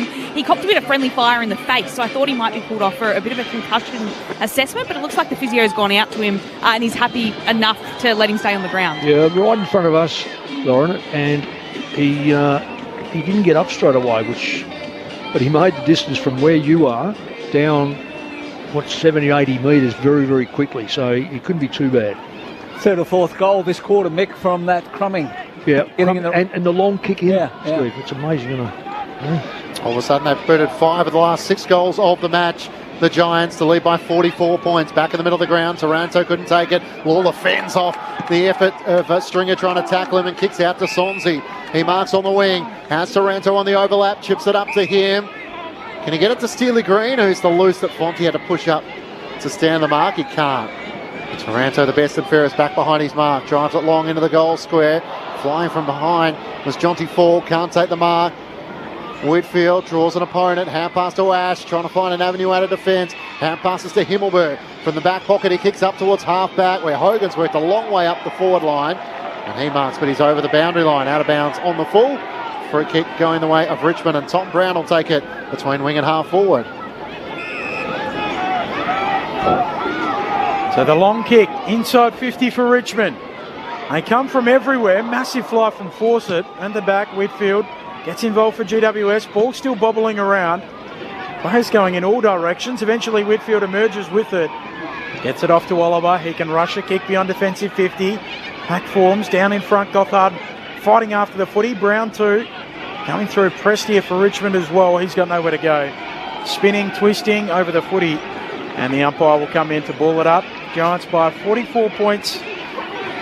Did lead by as much as 46 midway through the second. That got down to just 26, or down to just 20 in fact, when Mafau kicked the second goal to start this third term, but from there GWS have just steadied and they take a defensive mark through Fonte again. And the Tigers with some inexperienced players, so this will be the challenge for them as Ash off the outside of the boot, kicks into the middle of the ground. Juggling mark taken by Jaden Short, dumped after he held onto it by Bedford, but the umpire says no further penalty. The Giants by 44 points. Some good news coming through on social media that reports are Ed Richards' ankle injury. It's not as bad as first feared, so he'll be a scan ahead of their match against the Cats on Friday night. So some promising news for the Bulldogs. Tim English out through injury at the moment. Miller from the wing sends Richmond up inside 50. The three tools are all there. Off Lafau's hands, running onto it. O'Halloran, good clean pickup. Kicks through the middle of the ground, but no one there for the Giants. And Broad running back with a flight. Yeah, takes the mark. Really bad play by the Giants. Good play on the back line, but their forward line got sucked up in to try to defend it and left no one there to contest the long ball that coming in. So, you know, the better sides keep a formation in front of the ball, at least 4 players. Ross from the logo for Richmond. Long kick inside 50 off the hands of the pack coming through Steely Green. Met by Finn Callaghan. Taken to ground and a ball up. Adam Kingsley still doesn't look overly pleased on the shots we're getting of the coach's box, despite the fact they're up by 44 points. Taranto at ground level, tackled by Oliver. And we'll do it again, the umpire comes in. Gather round on ABC Sport. Earlier on today, the Cats by 46 over the Eagles. Still to come, St Kilda and Port Adelaide to bring the curtain down. All in the forward pocket for Richmond. Morris Rioli paddling. Madden goes in for the Giants. Feeds it out towards Taranto though. He's tackled. And not much happening here in the pocket other than a lot of wrestling and rugby-style mauls. Clayton Oliver and Tim Taranto help each other up. Neither are taking a backward step for a contested ball. Oliver tries to get a clearing kick. It spills out the way of Callaghan. His kick is a turnover. Boston marks for the Richmond side between wing and half forward. The Giants by 44 points. A congested forward 50. So switches to left half forward where Noah Bolter takes the mark. He can kick a long hoof, but this is beyond him, you'd think. He gets back and rustles as much energy as he can. He might not think it's beyond him, and he carries the line, but it's through from behind, missing to the left. That's gone 60 plus metres, hasn't it? Yeah. So yeah, he's a long kick. There's no question that you can score at either end, which is always a good thing at the ground. 43 points the Giants lead. The other thing, Ben, you need to be careful. It's almost three-tiered behind the goals there, but they've got some timber sort of backstops there, so fans trying to catch the footy have to make sure they don't do themselves some damage. Giants chipping it around inside their defensive 50. Iden to Whitfield to Oliver. Called to play on. Morris Rioli was coming for him. Gets rid of it to Ash. Evades a couple and kicks up the corridor. Broad with a run at the footy and takes an uncontested chest mark for Richmond. Giants by 43. This would really frustrate Adam Kingsley. The back line, the forward line have just collapsed back into the back line. Broad to Prestia. Prestia kicks inside 50 and zipping across Laverty, who's done that all day. You can make that another contested mark for him just about. I'm just looking at the forward line set up at the moment. There's no one back 50 metres where they can lead onto it. They're sort of going to be underneath the football for the short kick. The voice of Mick Moldhouse as Whitfield kicks up the wing. Boston got hands to it, couldn't hang on to it. Miller works it back to Broad. The Tigers across half back. Swansea trying to cut away from Stringer. Gets on his right hand side, threads the needle with a kick up the wing. And Ross takes the mark in front of Callaghan. Sidesteps, trying to get him forward. I think it was touched off the boot by Callaghan. Kick inside 50. Himmelberg from behind spoils it down. Gathered cleanly by Steely Green. Hand pass to Lawler. Kicks back to Fawcett. Running into the open goal. And Liam Fawcett puts through his third goal of the afternoon. After 2 in the second quarter, the South Australian has put through his third. Gather round in the Barossa. The Giants lead. Cut back once more. It's 37 points. 16-8, 104 the Giants. To the Tigers, 10-7, 67. And the Giants with 5 goals to 4 so far in this third quarter. Stephen Williams and Mick Moldhouse with you on ABC Sport. Steve, that hurts you 13 seconds to go. And it really came about by poor stoppage work. And I guess I've watched Lawler over his injury. He just keeps getting better and better. That's his goal. Quick kick forward, big body, able to get a bit of distance in the kick. Puts the back line under real pressure. And the Giants didn't cope with it. No, it just come on the back of repeat entries, didn't it? They just couldn't get the ball back. just kept pounding in, and eventually the dam wall breaks. Adam Kingsley walking along the boundary line, a man with purpose. Back underway, Sonzi coming in off the wing, gets involved but coughs it up. Madden hurries a kick inside 50 for GWS. Last foray of Loston Marks as the siren sounds. So GWS will lead by 37 points at three-quarter time. 16-8, 104 plays 10-7, 67. They did get as close as 20 points after Richmond kicked the opening 2 goals of the third term, but GWS then kicked 5 of the next 7. And they lead by 37 at the final change. Cabin with 4, 2 to Hannaford, 2 to Bedford, 2 to Daniels, 2 to Hogan. Then singles the way of Toby Green, Angwin, Gothard and Stringer. While for Richmond, 3 to Fawcett, 3 to Lafau. All of Lafau's in that third term. Singles to Lawler, Taranto, Campbell and Gray. So the Giants by 37 points at three-quarter time. 5 goals to 4 in that third quarter after the Giants booted 8 goals to 2. 8-4-52 in that opening quarter, their best under Adam Kingsley as the AFL Giants coach. Don't forget, still to come tonight, we're back to the Adelaide Oval as Gather Round concludes and the curtain comes down. It's Port Adelaide hosting St Kilda. If you're listening to us on ABC News Radio, never fear, there's an ABC call available on ABC Listen. And earlier today, it was the Cats who were victorious by 46 points over the West Coast Eagles. The Geelong side moves to 3-2 ahead of a big game against the Western Bulldogs on Friday night down at the Cattery. Mark O'Connor and Jeremy Cameron booted 3 goals for the Cats, while Shanahan booted 4 for the Eagles. Three-quarter time here at the Barossa. It's the Giants by 37 points. This is Gather Round on ABC Sport. Okay, ready? Little listeners have a new space to get all their favourite podcasts. Hooray! Like exclusive new episodes of Bluey Listen Along. Let's dance to celebrate! Create a kids profile today by heading to the Kids tab on the ABC Listen app. On ABC Sport, this is the 2026 AFL Gather Round, live from South Australia. Ash arrives inside 50 for Richmond. GWS have it though. Laverty worried out of it. Court holding the ball. And McKelty Lafau will have a shot at goal. And Richmond are storming back into this match. Drop punt. Steers it through. And the tide is turning in this game. Richmond have booted the last 4. O'Halloran drops the mark, but he recovers off the cabman, eyes the sticks, and a steadying goal for the Giants.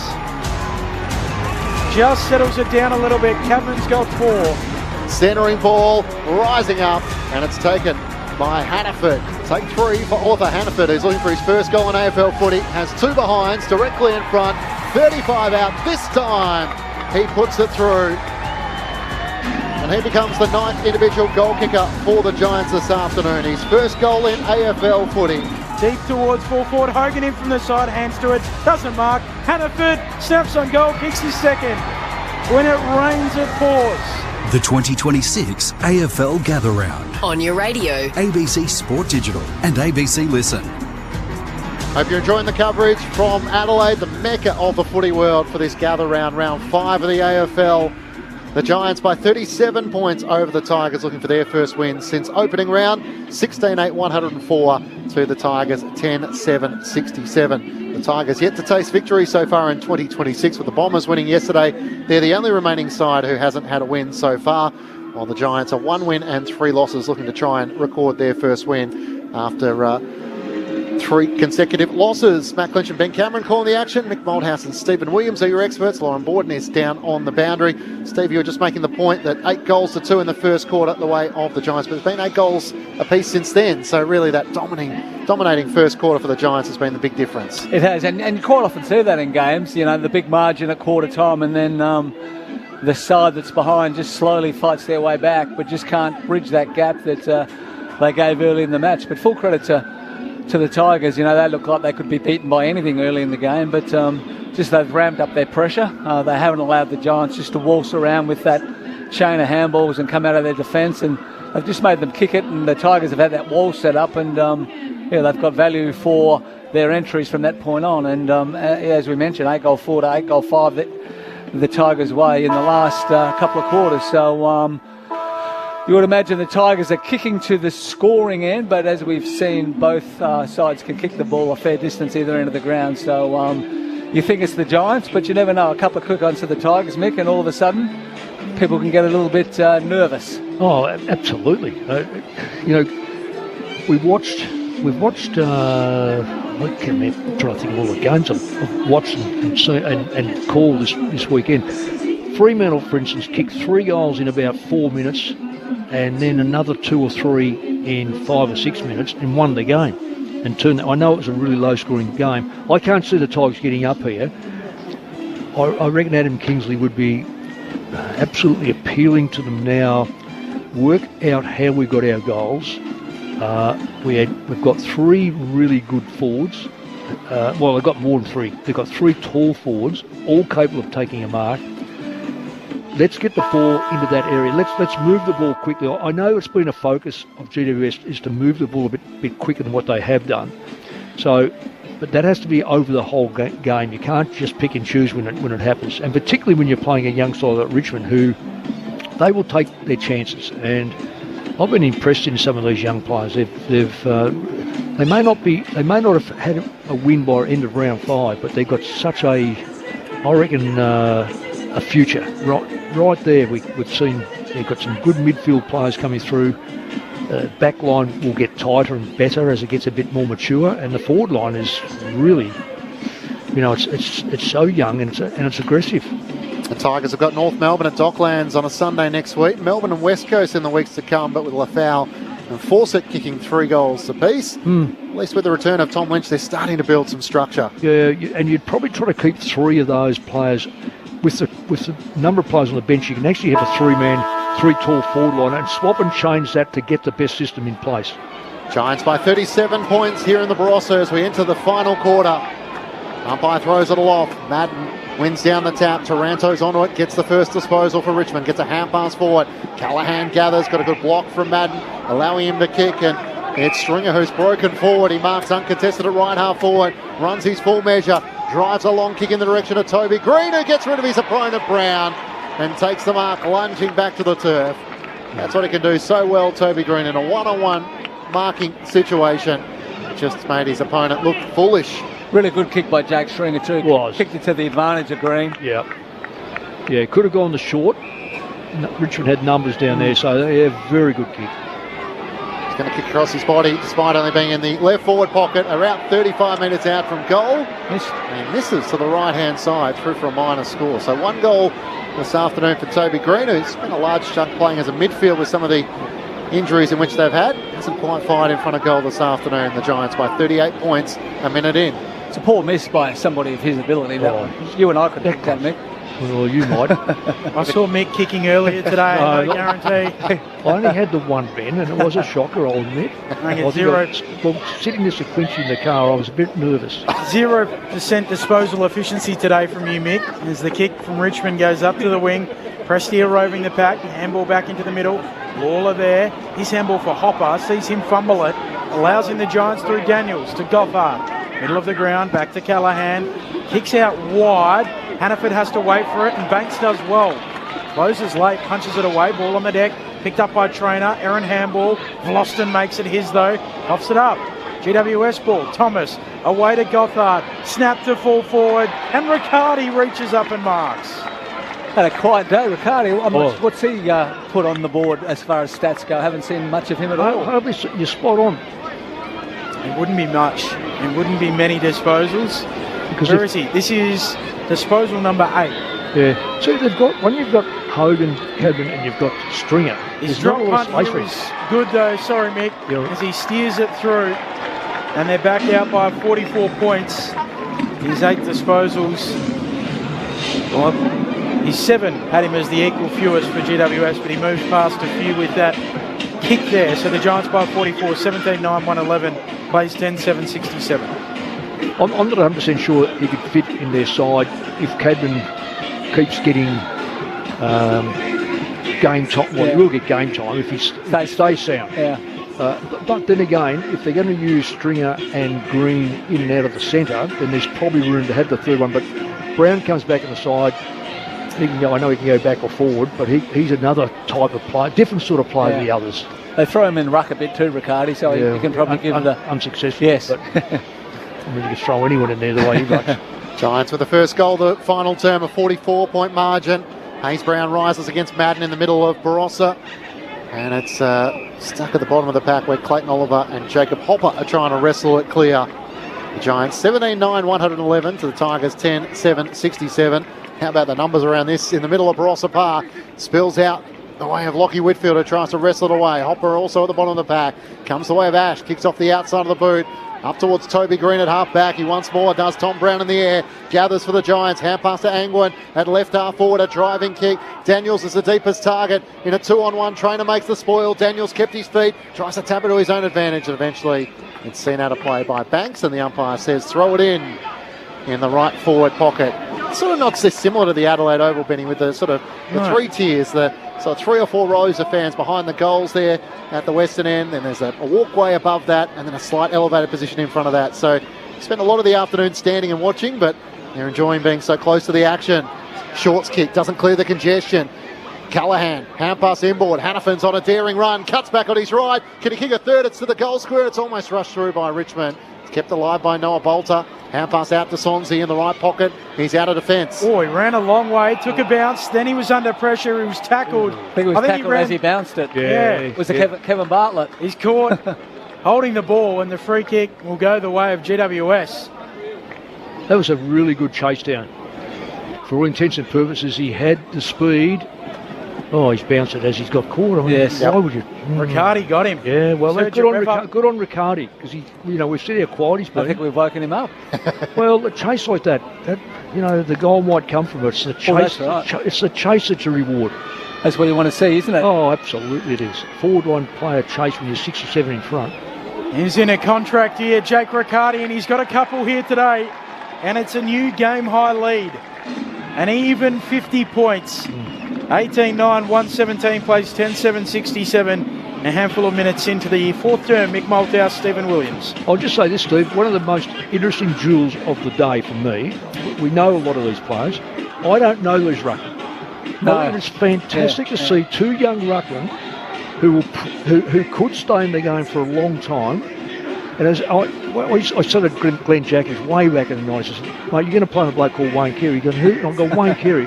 Get used to that name, because I said, you'll play him for the next 10 to 12 years. These kids could conceivably ruck against one another for the next 7 or 8 years.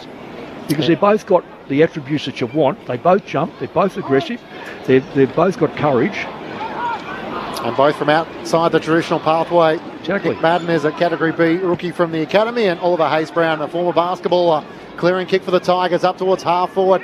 Ash tries to knock it away, got it to Stringer, fires a hand pass forward. Bedford trying to break out of a tackle. He was taken high.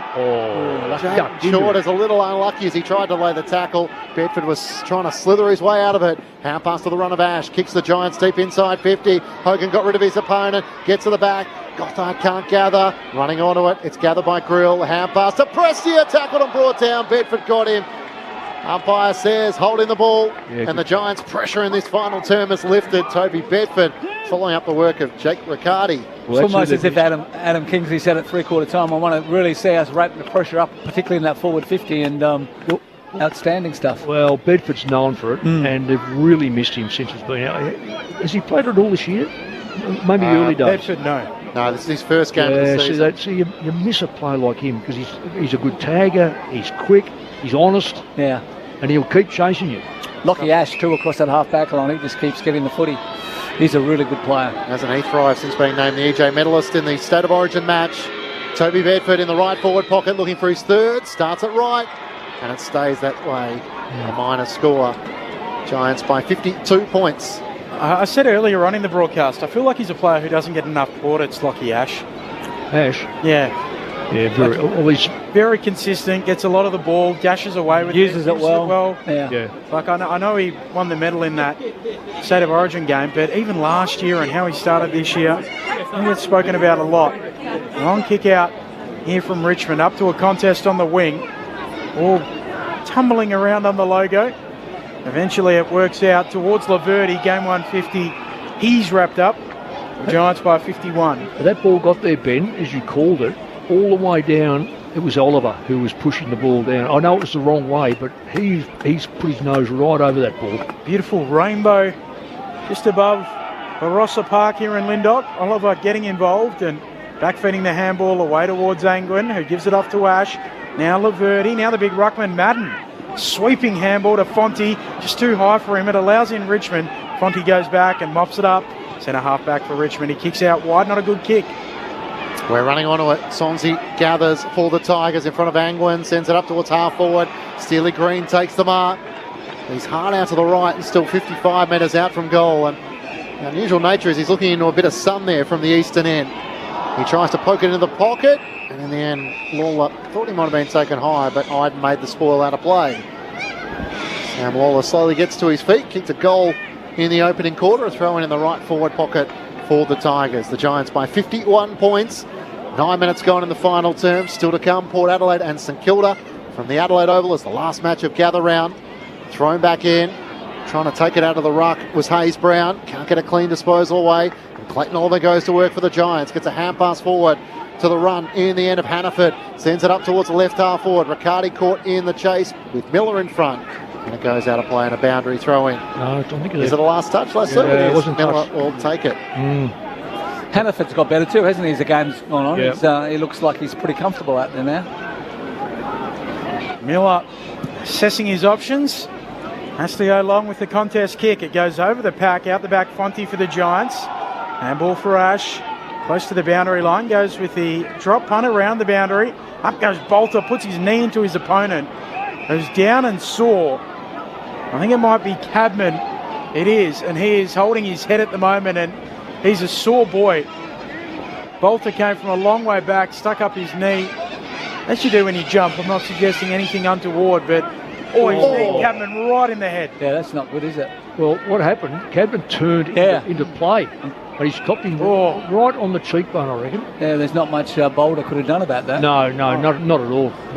Cadman takes the kick inside 50 and Bolter marks, and the Docs will get out there and Cadman promptly, I would think, and orchestrate a little check there in terms of concussion as Bolter exits up the corridor, works out for Richmond. Onto it is Seth Campbell, and now Presti's kick chopped off. Thomas takes it for the Giants, high half forward, kicks into the pocket for Riccardi, overshoots him, and the ball is out of bounds for a throw-in. It's amazing, no trainer has gone anywhere near Cadman after that. Well, when you get in the face, it's less likely less likely. Honestly, to break your cheekbone more than get concussed. That's right. Your concussion generally is in the back and the side of the head. Break your nose, you still play next week. You don't run on your nose, do you? So as Mick and Steve were describing, he was wrestling with Miller and then turned into the knee of Noel Bolter, so it was accidental.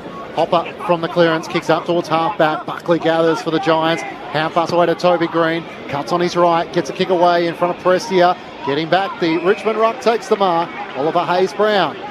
That said, Mick, Jai Caldwell for Essendon, he couldn't fly to gather round, had to drive because he had a broken nose. Wasn't allowed to fly. So who makes that decision, Benny? Doctors, I think. His mum. I was going to say. The families often do play a part as Bolter from half-back kicks around the wing. Mark taken by Steely Green. The Giants by 51 points. All of a sudden there's just not a lot of movement for the Tigers, so forced to kick up towards half-forward. Mark was taken by Hopper, but a free kick for a hold, and it's going to go Buckley's way at left half-back. Lauren Borden's on the boundary. Loz, can you see? I think the Giants doctors were having a look at the replay for that collision with Aaron Cadman. Can you see anything? Yeah, spot on, Clinchy. So I've just watched the GWS doctor basically patrolling the boundary, almost trying to get out to Aaron Cadman, but not entering the field of play, and he's gone back to watch the vision now. So I think they're keeping a close eye on him at the moment, but haven't actually gone out to pull him off. Well, he looks all right. There is, of course, an independent doctor now who's involved, so they can stop play if they want to ensure the doctor can get out to the player, but that communication obviously takes place as part of the arc. Giants by 51 points. It looked like it hurt, but he never seemed overly wobbly, did he? No, not at all. Taranto receives it from Hopper, goes back to Banks, and now short. Floating left foot kick up towards half forward. Laverty has been the Rock of Gibraltar in defence all day for GWS. Knights on the back flank and kicks around the wing, looking for Riccardi. He's come to life in the fourth. Pokes the Giants to half forward and O'Halloran. 60 out from goal. Giants lead by 51 points. O'Halloran kicks towards the pocket, looking for a target. Cadman launching, down in front Hannaford. Coming through Bolter, dispossessed. Cadman fighting after it. Angwin steals it, snaps it, goals it. His second, a left foot check side from 35 metres out in the left forward pocket is brilliant. Yeah, very good. The Giants by 57. They are piling on the pain. 19-10, 124. Plays 10-7, 67, 13 into the fourth. He comes from your area, does he? Scarborough, thereabouts, that end of town? Penguin, yeah, very close to me. Yeah. Is that where he's from? You probably had a few kicks with him. You probably had taught him. He probably had a few kicks on me, Mick. Yeah, he may have. He's only 23 though, Benny. Yeah.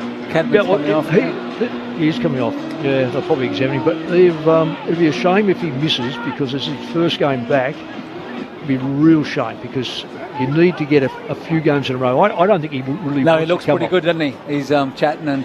Yep. So Lauren Borden right in front of you. He's walking past. What can you see? Yeah, literally just walking past me as we speak, with the doctor on either side of him. Yeah. He's just explaining what's happened. But yeah, he looks okay at the moment. He's got a smile on his face actually as he's walking into the rooms where they'll do a concussion test. Obviously, Stephen Cornelio didn't pass his earlier on in the game, but he seems to be walking off okay at the moment. That last inside 50 for the Giants. He was waving feverishly with his matchup, so if that's any intent, he seemed to be okay.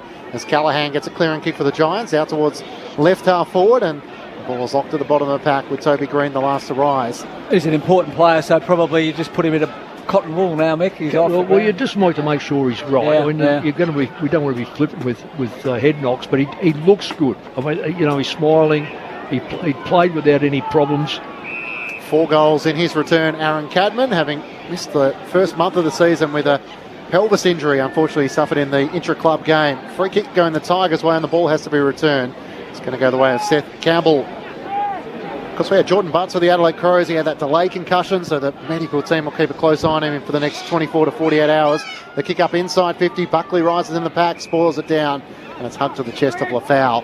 35 metres out from the Tigers' goal at the eastern end here on Barossa Park. Umpire Relini T puts it skyward. Riccardi slaps it boundary side. Morris Frioli leaves it behind. Hopper comes in. Kick smothered. Toby Green cuts a swathe through them and then works a snap up to the wing. Stringer's able to gather. Giants down that southern side of the ground as Stringer kicks up towards Daniels over his head, and Richmond there through Vloston. He stops, props, and then kicks infield. Finds his teammate in Ross. Ross the handball to the speedy Seth Campbell. Bursting through the middle of the ground. Kicks up to the forward pocket. Spoiled away, and Callaghan's there to clean it up. Back to Buckley by hand. Exiting kick beyond the defensive 50. Skids out. Lasso last disposal free kick. And it will be a Richmond ball. Giants by 57. 16 into the fourth still to come. St Kilda and Port Adelaide to bring the curtain down on Gather Round 2026. The voice of Ben Cameron alongside Matt Clinch. Lauren Borden on the boundary. Stephen Williams and Mick Malthouse with you. Brown deep inside 50. Himmelberg in front. Spoils it down. Taranto and Rioli with a crummers. Neither can gather. Iden gets a hand pass away to Angwin. Another run of Harvey Thomas. He takes a dash and Rioli off his chase. He wins the battle and gets a clearing kick up towards halfback. Stringer gathers it on the bounce. Gave it back to Angwin, who loops the hand pass in the middle of the ground. And they're out now. Toby Green runs his measure. Wants the hand pass over the top. Gets it away to O'Halloran.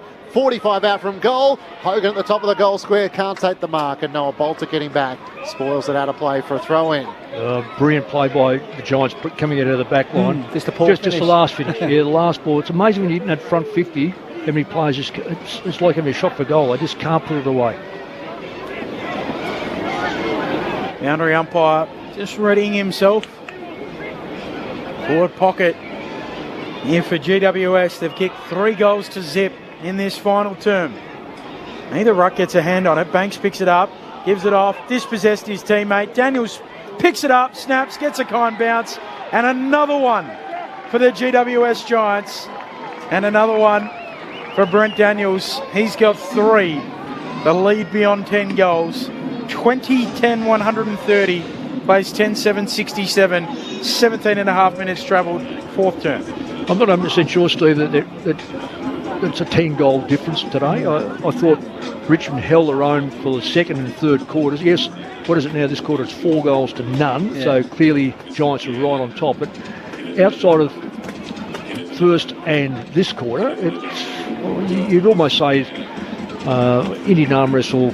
Yeah, for sure, and that's probably what happens with developing teams against teams that have probably got a few more stars. Is just 10-15 minute periods in quarters that the game is won. Richmond have been really competitive apart from that sort of area. Well, we've probably seen it over the weekend, even with West Coast and Geelong. And North and Brisbane as well. Yeah. Prestia out of the middle to Taranto. Hand pass to Ross. He kicks a worm burner to Lafau. He got a good clean one-handed pickup though. Can't get a hand pass away. Iden goes in for the Giants. Hand pass to Callahan. Works it back to Ash and now to Laverty. They work their way out of defence with a hand pass to Fonte, who looks out onto the outer side. And that's where Toby Bedford's led up and into space. So Steve Canelio subbed out of the match at halftime with concussion. Concerns around Aaron Cadman in this final quarter. So the Giants will get a good win, but might be a few more injuries as they were trying to get some players back. Whitfield takes the mark from Riccardi, who looks to come inboard. Had 10 individual goal kickers this afternoon, the Giants, and 7 multiple goal kickers. As Brent Daniels, one of them, takes the mark at left half forward.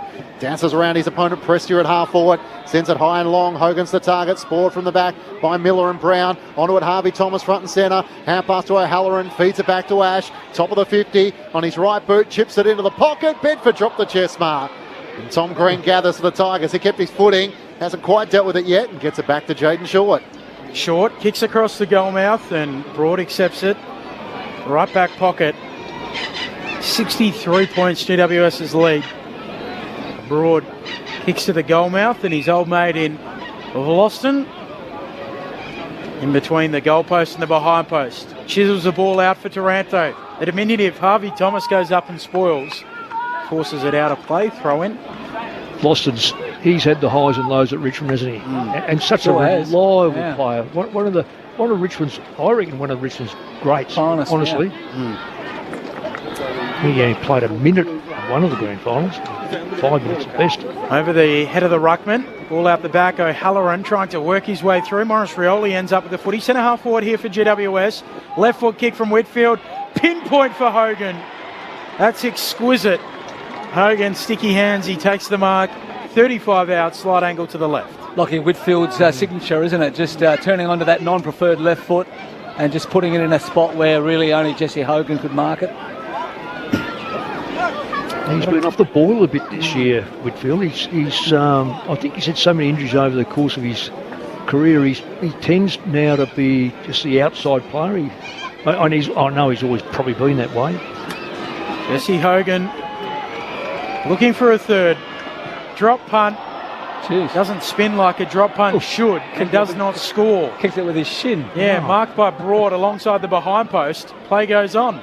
Broad trying to run his way out of defence. Hand pass to Ross. Gives it back to Broad. Chased by 3 Giants. Got a hand pass away. Grill had a fumble. Worked off it by Stringer. Takes it back for the Giants. He breaks away at right half forward. Kicks for Hogan again. Wrestling with Miller. Miller makes the spoil. Getting back and offering support is Brown. He gathers for the Tigers. Hand pass to Jaden Short. Top of the defensive goal square. Kicks out to the back pocket.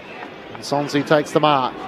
Every now and then the punters try and argue there's not much between a Coleman medalist and a AFL footy and a suburban footy player. Every now and then you just see the little shows from Jesse Hogan's that he missed from 35 metres out. Didn't score. As the Tigers have it on the wing. Ross gets the hand pass away. Sonsi sends it up towards the 50. Campbell Gray caught behind. Sport away against Madden. Steely Green gathers. Hand pass away to Prestia. Tries to get it in the pocket. Jonty Fall can't mark. And it's taken by Buckley on the last line of defence in the left back pocket for the Giants. GWS by 63 points. He's been solid too, Buckley, in his comeback game. So their back line's starting to look pretty secure now. He kicks it out of bounds on the full. You could see the Hogan shank coming as with the ball drop. The top of the ball tipped right over the top of the bottom, which is never a good sign. No, and I reckon the other sign is that we're going to have an easy run home because most of Richmond people have gone. Ross kicks inside 50 and floating up, McKelty Lafau takes a nice pack mark. Clunks it. Going for number 4. That would be a career high, surely.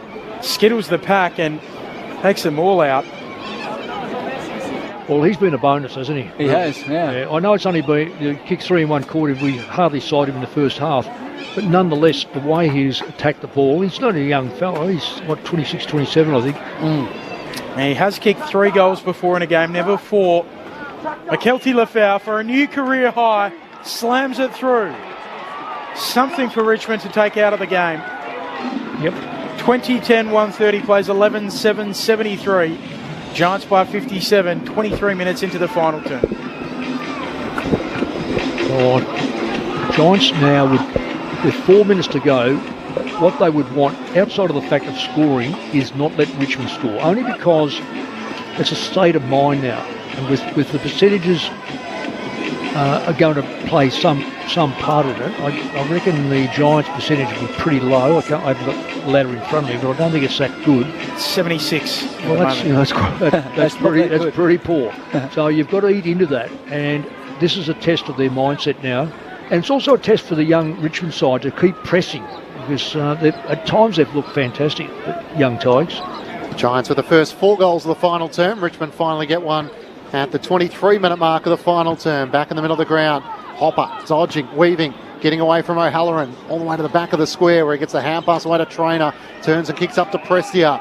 He marks uncontested. Can play on the southern wing. Looks to chip it up. And the mark is taken by Hayes Brown. The ruck tried to take on too much. That was Jesse Hogan kick. That was off his shin too. I just don't reckon you could kick like that again. The former Perth Wildcats basketballer eyes lit up and sprayed it off the outside of the boot. Taken by Fonte of the Giants. He kicks close to the boundary line. Madden in front. Can't take the mark. So how should Tigers fans feel, Mick? As you touched on, they lost by 4 points to the Blues and then 68 points to the Suns. 60 to Freo and 42 to Port Adelaide. 57 points the margin, and yet at times it hasn't felt like 10 goals. No, it hasn't.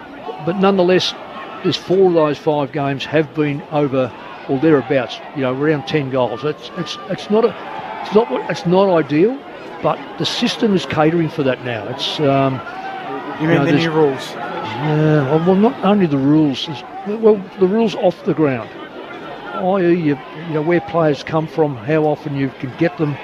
Chance to snap on goal here from Steely Green, bending it back towards goal, but swings away, and in the end, he's slapped through. Minor score. So I'm talking free agency. Draft. I'm talking free agency. I'm talking draft. I'm talking. Academies and that sort of thing. I just don't know whether we're going to have, Melbourne-based sides. I hear the argument about having players. Richmond can't complain about free agency though. I mean, I'm not saying that. In general, I'm talking about that, and I get why the northern teams want to have the academies. I get that. It's got to be run by the AFL and fed into a system where you can draft. It's the same with father-son. It's got to be the most. You can't complicate it. It's got to be the most simple means. And I just don't think these sides. And North Melbourne, West Coast is now starting. They've got the double course last year because they gave them a double pick. But don't forget you've got Tasmania coming in soon. So there's the end of the early picks for you. Tigers trying to get something going here. Lafau comes out of the lead from the kick of Banks. Can't take the mark, and it's locked up. With Taranto trying to bust his way clear. It's interesting given they have said they're interested in Zach Butters, like everyone is at the moment, but the right pathway with a side that's on the bottom of the ladder. They're going to be winless through their first 5 games. Whether you prefer to be Richmond, West Coast or Essendon is a weekly conversation at the moment. Prestia tackle can't break away from Gothard. I'd rather be Richmond at the moment because, so did you say West Coast? No, West Coast have got a lot of good young players coming through, a lot of them. But they may have to add a couple of senior players to make it, to ease the burden. And the same can be said here because there's a few senior players here at Richmond that are probably in their last year or so. So you've got to protect the young players coming through. And you can make the claim the Tigers are trying to get some draft picks before Tassie comes in. Exactly. But fans are not all that patient, and Adam Uze will learn that despite Richmond fans having gone through a golden generation. Free kick for Jacob Hopper, who's been tackled when he wasn't in possession, as we have our conversation here, and a free kick will go his way. Just slightly left of centre, 45 metres out from goal. The Giants leading by 56 points, and the Tigers have managed just the 1 goal so far in this last term. Jacob Hopper trying to make sure they're inside that 10-goal margin. Of course, came from the Giants, where he featured in 114 games from 2016 to 2022. It's right to the goal line, but it's offline to the right. And through for a minor score. A 55-point lead the Giants' way. 27 minutes gone in the final term. The other question, Mick, is the parade of the Barossa, which have you enjoyed more? I would have liked to have stayed overnight here just to sample some of the reds. Now, we had a good dinner last night with some friends, some really good friends in the industry of reporting on the game. And Michelangelo Rusci, was fantastic to talk to him. I didn't know you had good friends who are in that industry, Mick. I've got a daughter who's probably my favourite. That's a good point. Why wouldn't I have her as my favourite? I didn't think of that. What, you're not a friend of mine, Ben? Of course I am, Mick. Yeah. After you gave me thousands of dollars worth of gear for my young son, very kindly. Hello. He's the burden. GWS by 55 points, closing stages of this game, really playing out the clock here. As Buckley kicks up towards the wing. Stringer marks. He'll look inside 50, looking for a marker down there. Toby Green going back off the hands of Toby, out of play. And a throw-in coming. 10,500. He's actually a Carlton fan. No, he's not. He's not. I more meant it was high chairs and cots and car seats and play mats. There was stacks of it. Still going. Somewhere. Still going. Sorry, Ben. As you mentioned, 10,508 here at the Barossa for the second of two matches. Clayton Oliver at left half forward, trying to dance around a couple of tacklers. Got the hand pass to Gothard. High kick towards the goal square. Hogan comes out. Can't take the chest mark. Hannaford stood up, trying to get a hand pass forward. But it's Brown who gets it away to Banks. The clearing kick for the Tigers up to half back, where the mark is taken. Jonty Fall, who's had a quiet match, kicks over the head of Lafau. And the last player across half back uncontested is Jaden Laverty. Yeah, loose play behind the ball. Structured well, right where Richmond are going to come through, and just an errant kick. Kicks out to Ash. You must think he was close to All-Australian selection last year. It was Clark, Nasiah Wanganeen and Dale who were across half-back. And now works it to Callaghan. Pretty good trio, isn't it? So hard to crack into that team. Very tough. Callaghan short to Whitfield. He goes on his non-preferred. Kicks inside 50. Hogan a run and jump. And he's got it. Just got a little right on Noah Bolter. Went straight past him and takes the mark. Yeah, Bolter... He's caught it. What do you do? You're standing under it. You know Hogan's coming. So the kick will come after the siren to put the margin beyond 10 goals again for Richmond. Hogan eyeing another goal, looking for a third, trying to close out this match. Trots in, the little stutter. His drop punt is right. So the troops come back for the Giants and they get back on the winners list. A giant win over Richmond in the Barossa Valley. 2011-131. They down the Tigers, who remain winless 11-9-75. Down from the west of the town, it's the sound of the mighty Giants. Feel the ground is shaking, the other teams are quaking in their boots before the Giants. We take the longest strides and the highest leap. We're stronger than the rest. We're the greater Western Sydney Giants. We're the biggest and the best. And we will never surrender. We'll fight until the end. We're greater than the rest. They kicked 8 of the opening 9 goals of the game, the GWS Giants, to lead by 43 points late in the first term. They led by 33 in the half. It did get down to as little as 20 when McKelty Lafau kicked the second of the opening 2 goals of the second half. But they built that back out to 37 and 3/4 time. And it was 4 goals to 1 in the fourth term. And they ended up winning by 56 points. And it was a good spread of goal kickers for GWS.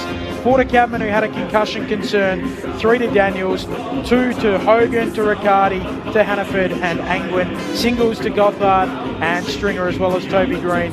4 Richmond, 4 to Lafau, that's a career high, 3 to Fawcett, singles to Campbell, to Gray, Taranto and Lawler. We're the greater Western Sydney Giants. We're the biggest and the best. And we will never surrender. We'll fight until the end. We're greater than the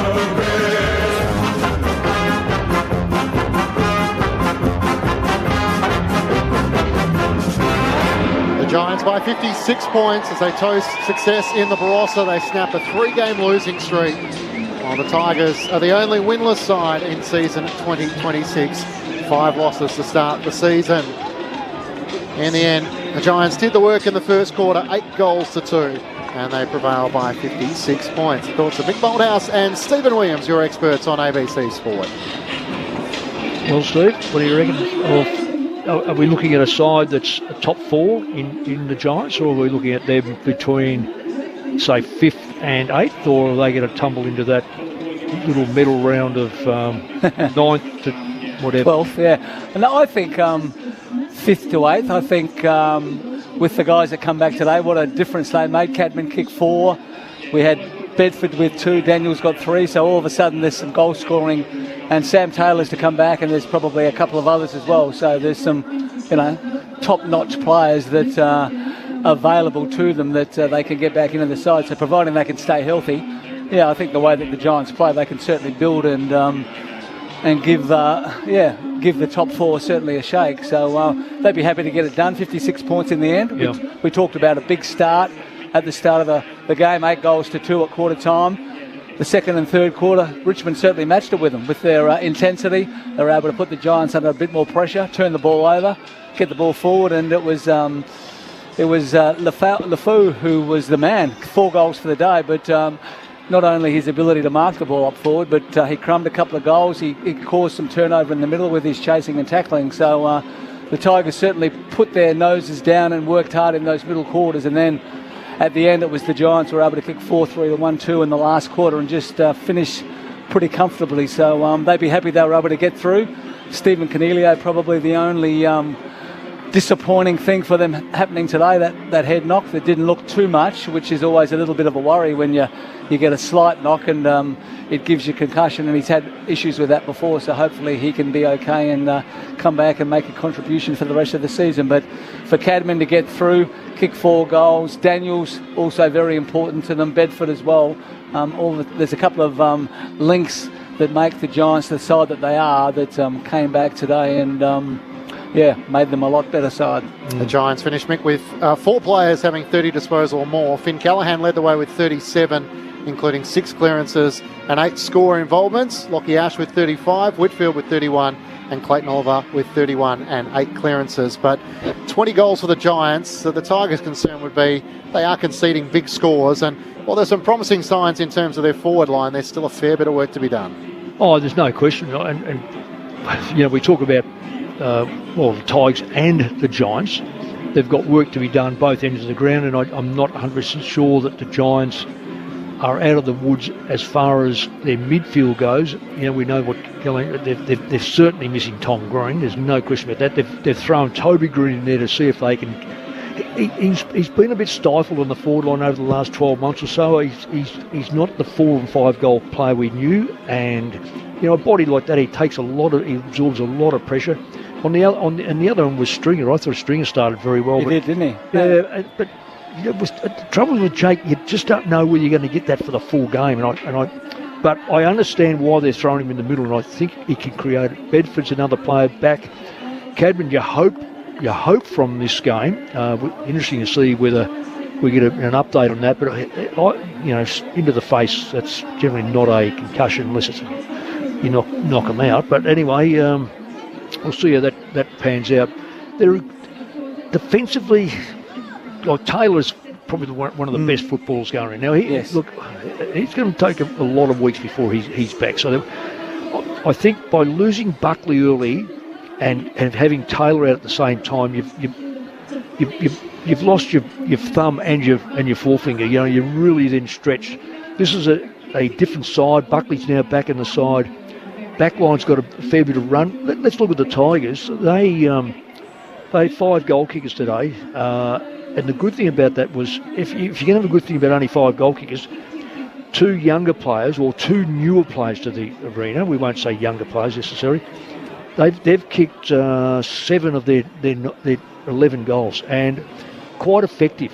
They were at the ball, good marking, good straight kicks, physical, trying to get front position. There's still a lot to like about the Tigers. Undermanned. They all say that Houghton is probably the best kid that they've got. He's not playing, so they'll only add to that when he gets back, and I hope they don't rush him because there's no need to rush him. I think he's got a different type of injury that may take some time. I don't think all's lost with the Tigers. They're going to sit firmly on the bottom of the ladder, which is, I guess, that's not what the Tiger supporters want. They've had some good times, but they were squeezed out. I think they were wrung out when Damien Harvick left. There was nothing left. It's a bit like West Coast. They were just washed right. There's no thing of stopping at 14th to 15th and going back up again. They were bouncing off the bottom. their big moments have got to be who they draft, how they draft, keeping these kids motivated, trying to pinch if they can a free agent. And I say that because free agents don't want to go to bottom sides, so it defeats the whole purpose of free agency. You've got to pay overs, don't you? You've got to pay overs, and then you've got to keep kids that come up for draft, with they get a few years under their belt, and all of a sudden they go, look, I want to taste the finals, I want to leave as well. So, that's the plight of bottom sides. It's we talk about the free agents, we talk about a socialist system. It's far from that. It's the animal farm revisited. Are you surprised that Richmond dropped as quickly as they did? But they lost so many players. Yeah. And they looked like they tried to top up. They got Hopper in, they got Taranto in, but it just didn't quite. We've seen Geelong be able to do it and keep regenerating and keep themselves relevant, but the Tigers have certainly fell off. Well, it's the same with West Coast. Yeah. They're almost in the same boat. They've been squeezed out, absolutely wrung out with nothing left, and they've had to start from fresh. And there's nothing wrong with that, but I still think in today's football you've got to mix a couple of senior players in there just to give them a little bit of stability and a little bit of body strength, because we no longer now have the capacity to work them in the gym and get the miles and legs and then introduce them into round 6 and 7 or 15 and 16. No, they're sort of like round 1, we've got to put you in because we expect results, we've got to get results. The good sides can get away with playing someone later, and these bottom sides, unfortunately, are just exposed. And particularly when they get injuries like Lynch and Nankervis. Nankervis in particular, I think he's such an important player to them in the ruck. Yeah, it's interesting today, though, seeing two young players. Yeah. It's hard to assess how good or bad they were today, because the assessment will come when they play against a side of experience. But both these blokes are as fresh as, they're both green. We saw a couple of weeks ago Collingwood introduce a young player who dominated because of his run. Took 1 week for clubs to work out, hit the body. Yeah. And all of a sudden he's now Cameron's back in the ruck, which he should be. So these two young fellas, they're a bit bigger, a bit stronger. I think they look okay. I think that they could be the future of their. Because if GWS are going to keep Briggs in the seconds, they've got to keep working with this young fella today. Yeah, Madden had 16 disposals, 43 hit-outs and 7 tackles, as opposed to Hayes Brown, who had 10 disposals and 15 hit-outs alongside his 4 clearances. So that's not bad. It's not bad. No. It's not bad. Stats like that are not bad. You tend to get ruckmen that don't get it. I mean, these blokes are getting actual possessions. What was it again, Matt? The two possessions? So the hit-outs was Madden 43. Yeah, well, that was 15 for Hayes Brown, but around the ground, Madden had 16 disposals. Hayes Brown, playing in just his first game, had 10 disposals and 4 clearances. Yeah, good on him. I don't think that's not bad. You've got to persist with that. And what about Briggs? You think there's a spot for him, or do you think this new rule who's that? Briggs? No. You think the rule basically... He's been done over. Look, I've said it 100 times. I've said it on this so far since I've been over here talking about it. South Australia trialled the thing about the boundary for a couple of seasons, maybe 2 or 3 seasons. And then we look at it and go, well, let's adjust to it. And it's worked. We now know we're not getting... the belated ones with the umpire getting it right, wrong, different. We know what it is. The centre bounces. Why isn't this practiced for a couple of years and give clubs the opportunity to go, you know what, we with all due respects to Briggsy, we can't sign him for 5 or 6 years. Yeah. We'll put you on a 1-year contract. What we're going to go and look for is a basketballer who can jump, run, take. Look, they're going to be brave, so you're going to get hit a few times. Maybe Collingwood erred in letting Cox go. I don't know when they knew about the rule. So you've got a bloke who's 211 centimetres. He doesn't necessarily jump, but he's hard to jump over. So I'm really bamboozled why we don't use the WAFL, South Australian Football League, Victorian League, and say, why the urgency? Why do we have to? Yeah. Not after 1 year. It might be 2-3 years. You go, because we've got to give these clubs opportunity. And these young fellas coming through, there's going to be a lot of players. And I noticed in Tasmania, there was a kid who's about 205 centimetres. And now I don't know whether he's looked at it and gone, you know what, he's given up football. He's gone now and played basketball. Now I don't know whether that's because he thinks, I'm not a great jumper. Football, I could have got a game with one of 18 sides, or maybe 19 sides with Tassie coming in. But I'm going to come a lot with a basketball. So we've got to be careful we don't. Australian rules football caters for Tony Liberatore at 5'5" to Mason Cox 211, whatever it is. But now we're saying if you can't jump, you're out. Yeah. So we've done an injustice to some players. And getting back to that, what are your thoughts of a competition as relevant as this, changing its rules so often? I've said this before too. Soccer, rugby union, rugby league, American gridiron, Australian rules football were developed roughly the same time. It would have been 5 to 10 years difference in the 1800s. Soccer, I think, has changed the rules. About two rules. Two in the back pass, and two in the last 10 years, whatever it is. We change 2 a week. Yeah. If we don't like it, guess what? It's just a reaction. Well, the players have sorted us out. Listen, we're going to rejig this. That's why I say, let the local leagues sort it out. Then bring it in comprehensively if you want to make a change. Yeah. I'm all over making changes that protect the players' safety. Head injuries, good. The best rules that's ever been brought in football are the circles. I was sick to death of seeing ruckman do PCLs. Now it's a rarity because we've now limited their run-up. But that's a safety issue. The rest of its stuff is, it's bamboozling, quite frankly. It's an aesthetics thing, isn't it? The Giants by 56 points here at the Barossa, 20-11-131 to the Tigers, 11-9-75. Snaps a 3-game losing streak for the Giants. They move to 2 wins and 3 losses ahead of a big clash against the Swans at the SCG on Friday night. They have North Melbourne and the Suns in the weeks to come. Lauren Borden's made her way down to the Giants' rooms, been the regional venue. It is a bit of a challenge trying to get the radio mic there, so we'll hopefully have a player who will come and join us at the top of the race. But while the AFL game is finished, the fans get their chance to go out onto Barossa Park and have a kick-to-kick out in the middle. And it's great to see 10,508 were in attendance this afternoon, and they're getting their chance to have a kick out in the middle. So the Giants, as they look to climb their way up the ladder after a slow start, 2 wins and 3 losses now. The Sydney Swans next Friday night at the SCG. Do you want to do the votes, Mick? Well, I'm handing them around at the moment. Just Steve's authority. I certainly had those first 2. I had those 2 down as well. Who'd you have the third? I had Toby Green. Right. Okay. But Oliver's great as well. So. Well, I just thought Oliver put his nose, particularly early.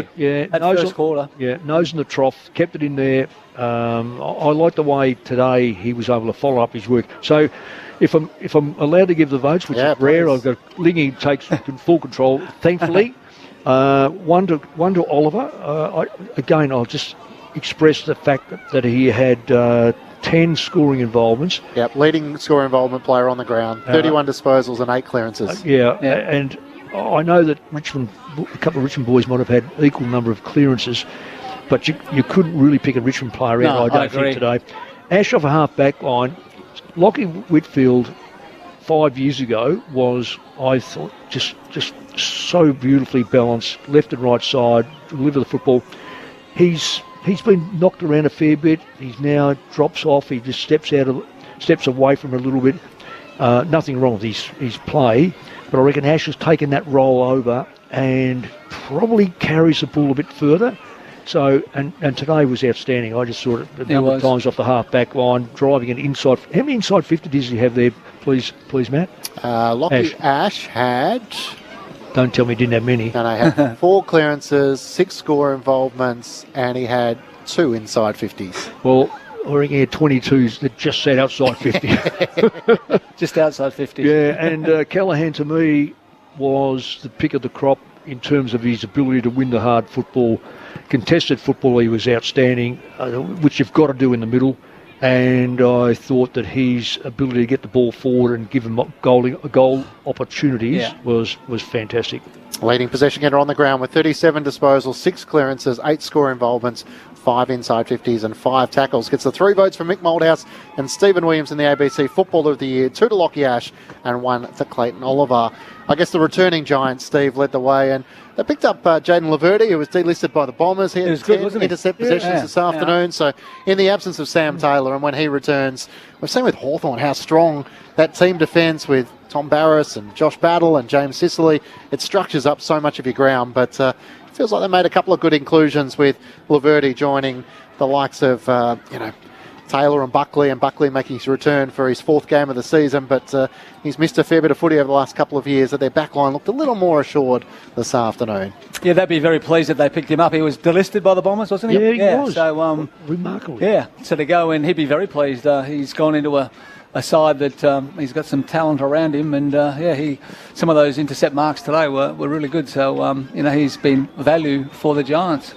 So we're hoping to bring you some reaction from the Giants' rooms, winners by 56 points. Well, earlier it was the Cats by 46 points over the West Coast Eagles. 17-20, 122 to the Eagles, 11-10, 76, in which Mark O'Connor and Jeremy Cameron both kicked 3 goals, while Shanahan booted 4 goals for the West Coast Eagles. Our final stop on Gather Round is back to the Adelaide Oval as Port Adelaide takes on St Kilda, and they're wearing a teal jumper tonight, yes. Steve, with the black V, so a different look, and I don't mind that for it's Gather better Round. than the grey one, or silver one, whatever that was. So I think it looks quite smart. So you just got to win it now. That's all that matters. Well, that's the important part for Josh Carr. But it does sort of, as we're just waiting to see if we can bring you some reaction from the Giants, sort of pose the question as to, the Bulldogs started the season so promisingly. The loss last night to Hawthorn, so now we have the 4 teams are on top of the ladder.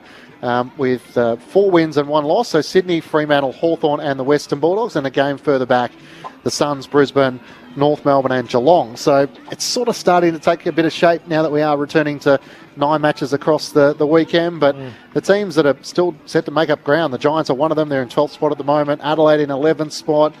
St Kilda had high aspirations. They're in 15th spot with just the 1 win. They're trying to change that tonight against Port Adelaide, but it feels like sort of Sydney, Hawthorn and Fremantle have made some pretty good inroads to sort of lay foundation. They'll be a top 8 side and potentially top 4. Yeah, they will. I've been really impressed with Freo. They were good last year, weren't they? And then it was surprising that they got knocked out by the Suns in that final in Perth, but they've got a strong side. When they get Hayden Young back too, it gives their midfield a little bit of extra bite. So I think they need that. Yeah. Well, they really need the real worry about him, though, he just keeps getting hamstring problems. Yeah. He's an explosive. Well, he's not lightning, but he just seems he finds the football. Yeah. Oh, he's a fan. And I reckon Fremantle personally are 1 or 2 good midfielders down. And it's what they do with their ruck. It'll be interesting this week whether he rucks, and I'm talking about Nathan Cox, rucks against... Mason Cox. Mason Cox against West Coast. This is an opportunity with Darcy out. You know how we said... So what do you want them to do? Would you prefer they use Jackson as the number 1 ruck, or do you want him as an on-baller? No, I think that Jackson is a better tap ruckman. Yeah. When he's able to be the tap ruckman. He may not win them all, but he'll win a lot of centre backs because he can jump. Yeah. And what that does then, when he does go forward, and if Young comes back in the side, because Bolton now he's had a year there. Is it 1 year or 2 years? Whatever it is. This might be second year. Second year. So this is where he now needs to step up and have, I don't mean cameos. Let's cut the quarter down to 20 minutes. It's only 20 minutes. So if you get the time on, if he can give you 6 or 7 minutes, which is basically a third, on 2 occasions, that his ball getting power alone then eases the burden on Brayshaw, Sarong, and Jackson then can be the ruckman if you've got Young back. So the dynamics change if they can get those players back. So I don't know where Darcy sits in all this. So that's the problem with... and he just looked terrible in that in the song, didn't he? He looked right out of it. Looking at him, he looked another planet for sure. That's terrible to look at. You feel so sorry for him. Concussion is going to be a talking point from this weekend. Sean Darcy in the song didn't look right, and Steve Cornelio, who was out of the game at halftime, and Aaron Cadman with a bump from the knee from Noah Bolter, incidental as he was wrestling with Miller and turned back inboard and got Aaron Cadman high. So 4 goals on return for him, but he will be closely monitored. He didn't return to the field in the final term. The Giants winners by 56 points. We can head down to their rooms, and Lauren Borden is with their key forward, Jesse Hogan. Thanks, Clinchy. I'm down in, well, it's the winner's tent, I guess, Jesse Hogan. Well done on the win today. Doesn't seem to matter where the Giants play a gather round, whether it's Mount Barker, Norwood. Here today at Barossa, you're just able to win. Yeah, we've pretty much covered pretty much all of South Australia, to be honest. But no, we love it. I mean, we're used to travelling. We're a pretty galvanised group, so to have 4-0 in gather round's awesome. So, so we always love these trips. Don't know where they'll send us next year. I'm not sure we haven't played, but yeah, we love it. It is a long walk to these change rooms, and did you just miss the song? Yeah, it's a bit of a maze. I went into half the boys weren't even off. I just went to grab something and I heard the song, so I just waited outside. I didn't want to make a scene, so it's the first time I've ever missed the song, so yeah, all good. We're singing Happy Birthday to Dossa.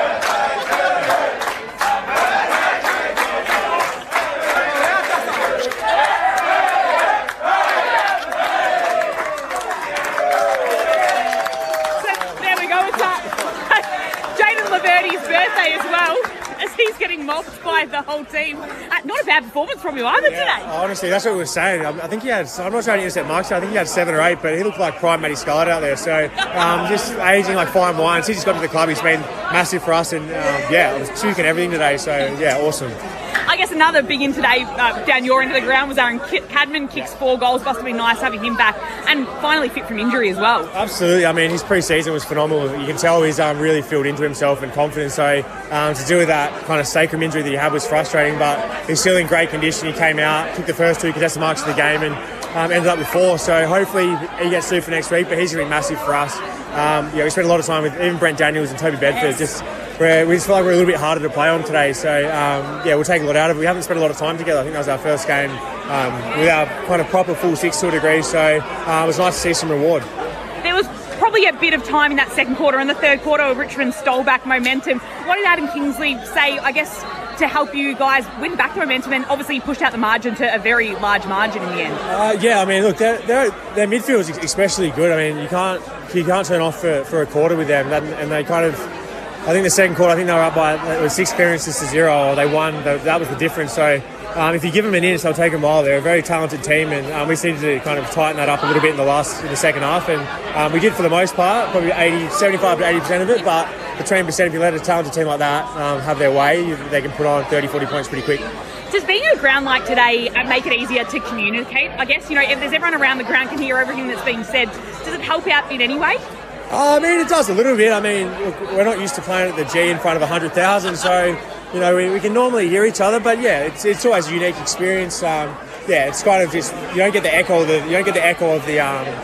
the stadium. So I think that's probably the weirdest thing. It kind of you can hear everything that's going on. So it's unique in that experience. But that's what makes it great. We love these trips. And you just said you were feeling pretty good out there with nearly your full side back in and playing. So does that kind of spur you on and give you some momentum as you go into play against Sydney on Friday night? Yeah, the derby's always a massive one. So, look, it's a quick turnaround. So hopefully we can, all recover, get on the plane, get back and be healthy, review the game and then move straight on to Sydney. But, they're in terrific form. They just knocked off a very quality side and, they're very healthy. They're one of the best contested teams in the comp. So, hopefully we can challenge them with our speed and stuff like that. But, we'll just review this game first and then look forward to the derby. Well, Jesse, thanks for your time on ABC Sport and good luck on Friday. No worries. Thank you very much. Thank you to Jesse Hogan alongside Lauren Borden. A bit of everything. Jaden Laverde getting sung happy birthday. And Jesse Hogan looked like he was sort of back to the Jesse of old with Aaron Cadman helping to sort of lighten the load in that forward 50. He kicked 2 goals, but it felt like he had a couple of shots on goal, which could have added to that tally. But 4 for Cadman, 2 for Hogan. They had 10 individual goal kickers and they had 7 multiple goal kickers. So, I mean, the Giants at their best, they run in waves through the middle of the ground and they have so many contributors up forward. He seemed up and about too, Jesse, didn't he? Like he really enjoyed the experience. So it's great to hear, because he's had some issues with his footy over his football journey, but to hear him up and about and sounding pretty happy was great. The Giants now turn their attention to Sydney at the SCG on Friday night. They're frightening at the moment, Sydney. They just look a really complete side. They've got plenty that go through the middle. Heaney in particular, because he goes forward and there's marks anyone that wants to stay with. Unless you're a genuine half back and you've got, let's say a 6'2", 6'3", because he'll just jump all over you. Their back line is McCartney's he's been fantastic. He's intercept marking. Mills is now back. They look a side that is ready to take the top 4 and good luck trying to knock them over. Best team in it? Oh, I don't know. Look, it's only round 5, and that's what we've got to consider. And it's how clubs started too. Look, Sydney did start the season off. Then they had the break, and we've seen other clubs that just haven't had the same exposure to games, continuous games. So they're certainly top 4. Are they in the same class as Brisbane, who, let's face it, two premierships? They're so strong, aren't they? Well, they are. Look, right now, I would say that would be an unbelievably ripping game. Yes. The missing link at the moment is a player that they've gone and chased and hasn't performed, Charlie Curnow. If and when he hits his straps, that could be the missing link, and that will just set him on, because they're still kicking big scores without him. He went on the weekend. He had enough shots. I know. Then he lost confidence. Yeah. So, but then you've got, Gold Coast. I wouldn't write Gold Coast off. I just think they need the bigger ground. They get quite crunchy. Norwood's a small. And their game style is very much based on what Damien Hardwick developed at Richmond. It's a high-pressured, push the ball forward, hand pass forward. Well, they were running into roadblocks all the time. Sydney worked them out pretty quick and took the ball off them. Who else is there? You can't dismiss Geelong. They're always around the mark. Adelaide, I reckon. Adelaide they just have not got enough midfields. They need another 2 really good ones. And I still say the same about Fremantle. I reckon Fremantle are probably 2 midfielders short. Mick and Steve Williams' thoughts on the teams at the pointy end of the ladder. Final word from you, Steve. What are you hoping to see from Port Adelaide tonight against the Saints? Well, it's an important game because Port had a blessed start to the season. When you look at who they played the 4 bottom sides from last year, and they've lost to 2 of them. So they really need to win this, considering they play Hawthorn the week after, and then it gets as tough as that for the next probably 4 or 5 rounds. So they need to show that they can mix it with the Saints. They need to hit their targets. They need to be get the running game going and win through the midfield with Butters and Horne-Francis. And, so I think they'll have their work cut out against the Saints, personally. I just think they just don't have the quality of players in their team. But playing at home probably gives them maybe a 50-50 chance. So that's our next stop. Port Adelaide and St Kilda. Aaron Bryans and Tom Wilson to take up the commentary. Lauren Arnell and Josh Franco and Josh Money on the boundary. If you're listening to us through News Radio in Sydney or Canberra, of course you can tune in on the ABC Listen app, or you are returning to regular programming. Thank you, Stephen. Thanks for having our company Lovely to be here this afternoon. Mick, Benny, any stops on the way home? Oh, well, probably not. I'd like to show the town around a little bit, but no. Well, you're driving, mate. So that's why I'm asking you. I'm being at least respectful. Well, no, because we don't want you to have too many reds and get yourself into trouble. Yeah, no reds for us in the Barossa, but we hope you've enjoyed our coverage. The Giants back on the winners list by 56 points for those off to the Adelaide Oval. Enjoy. Good night from Barossa.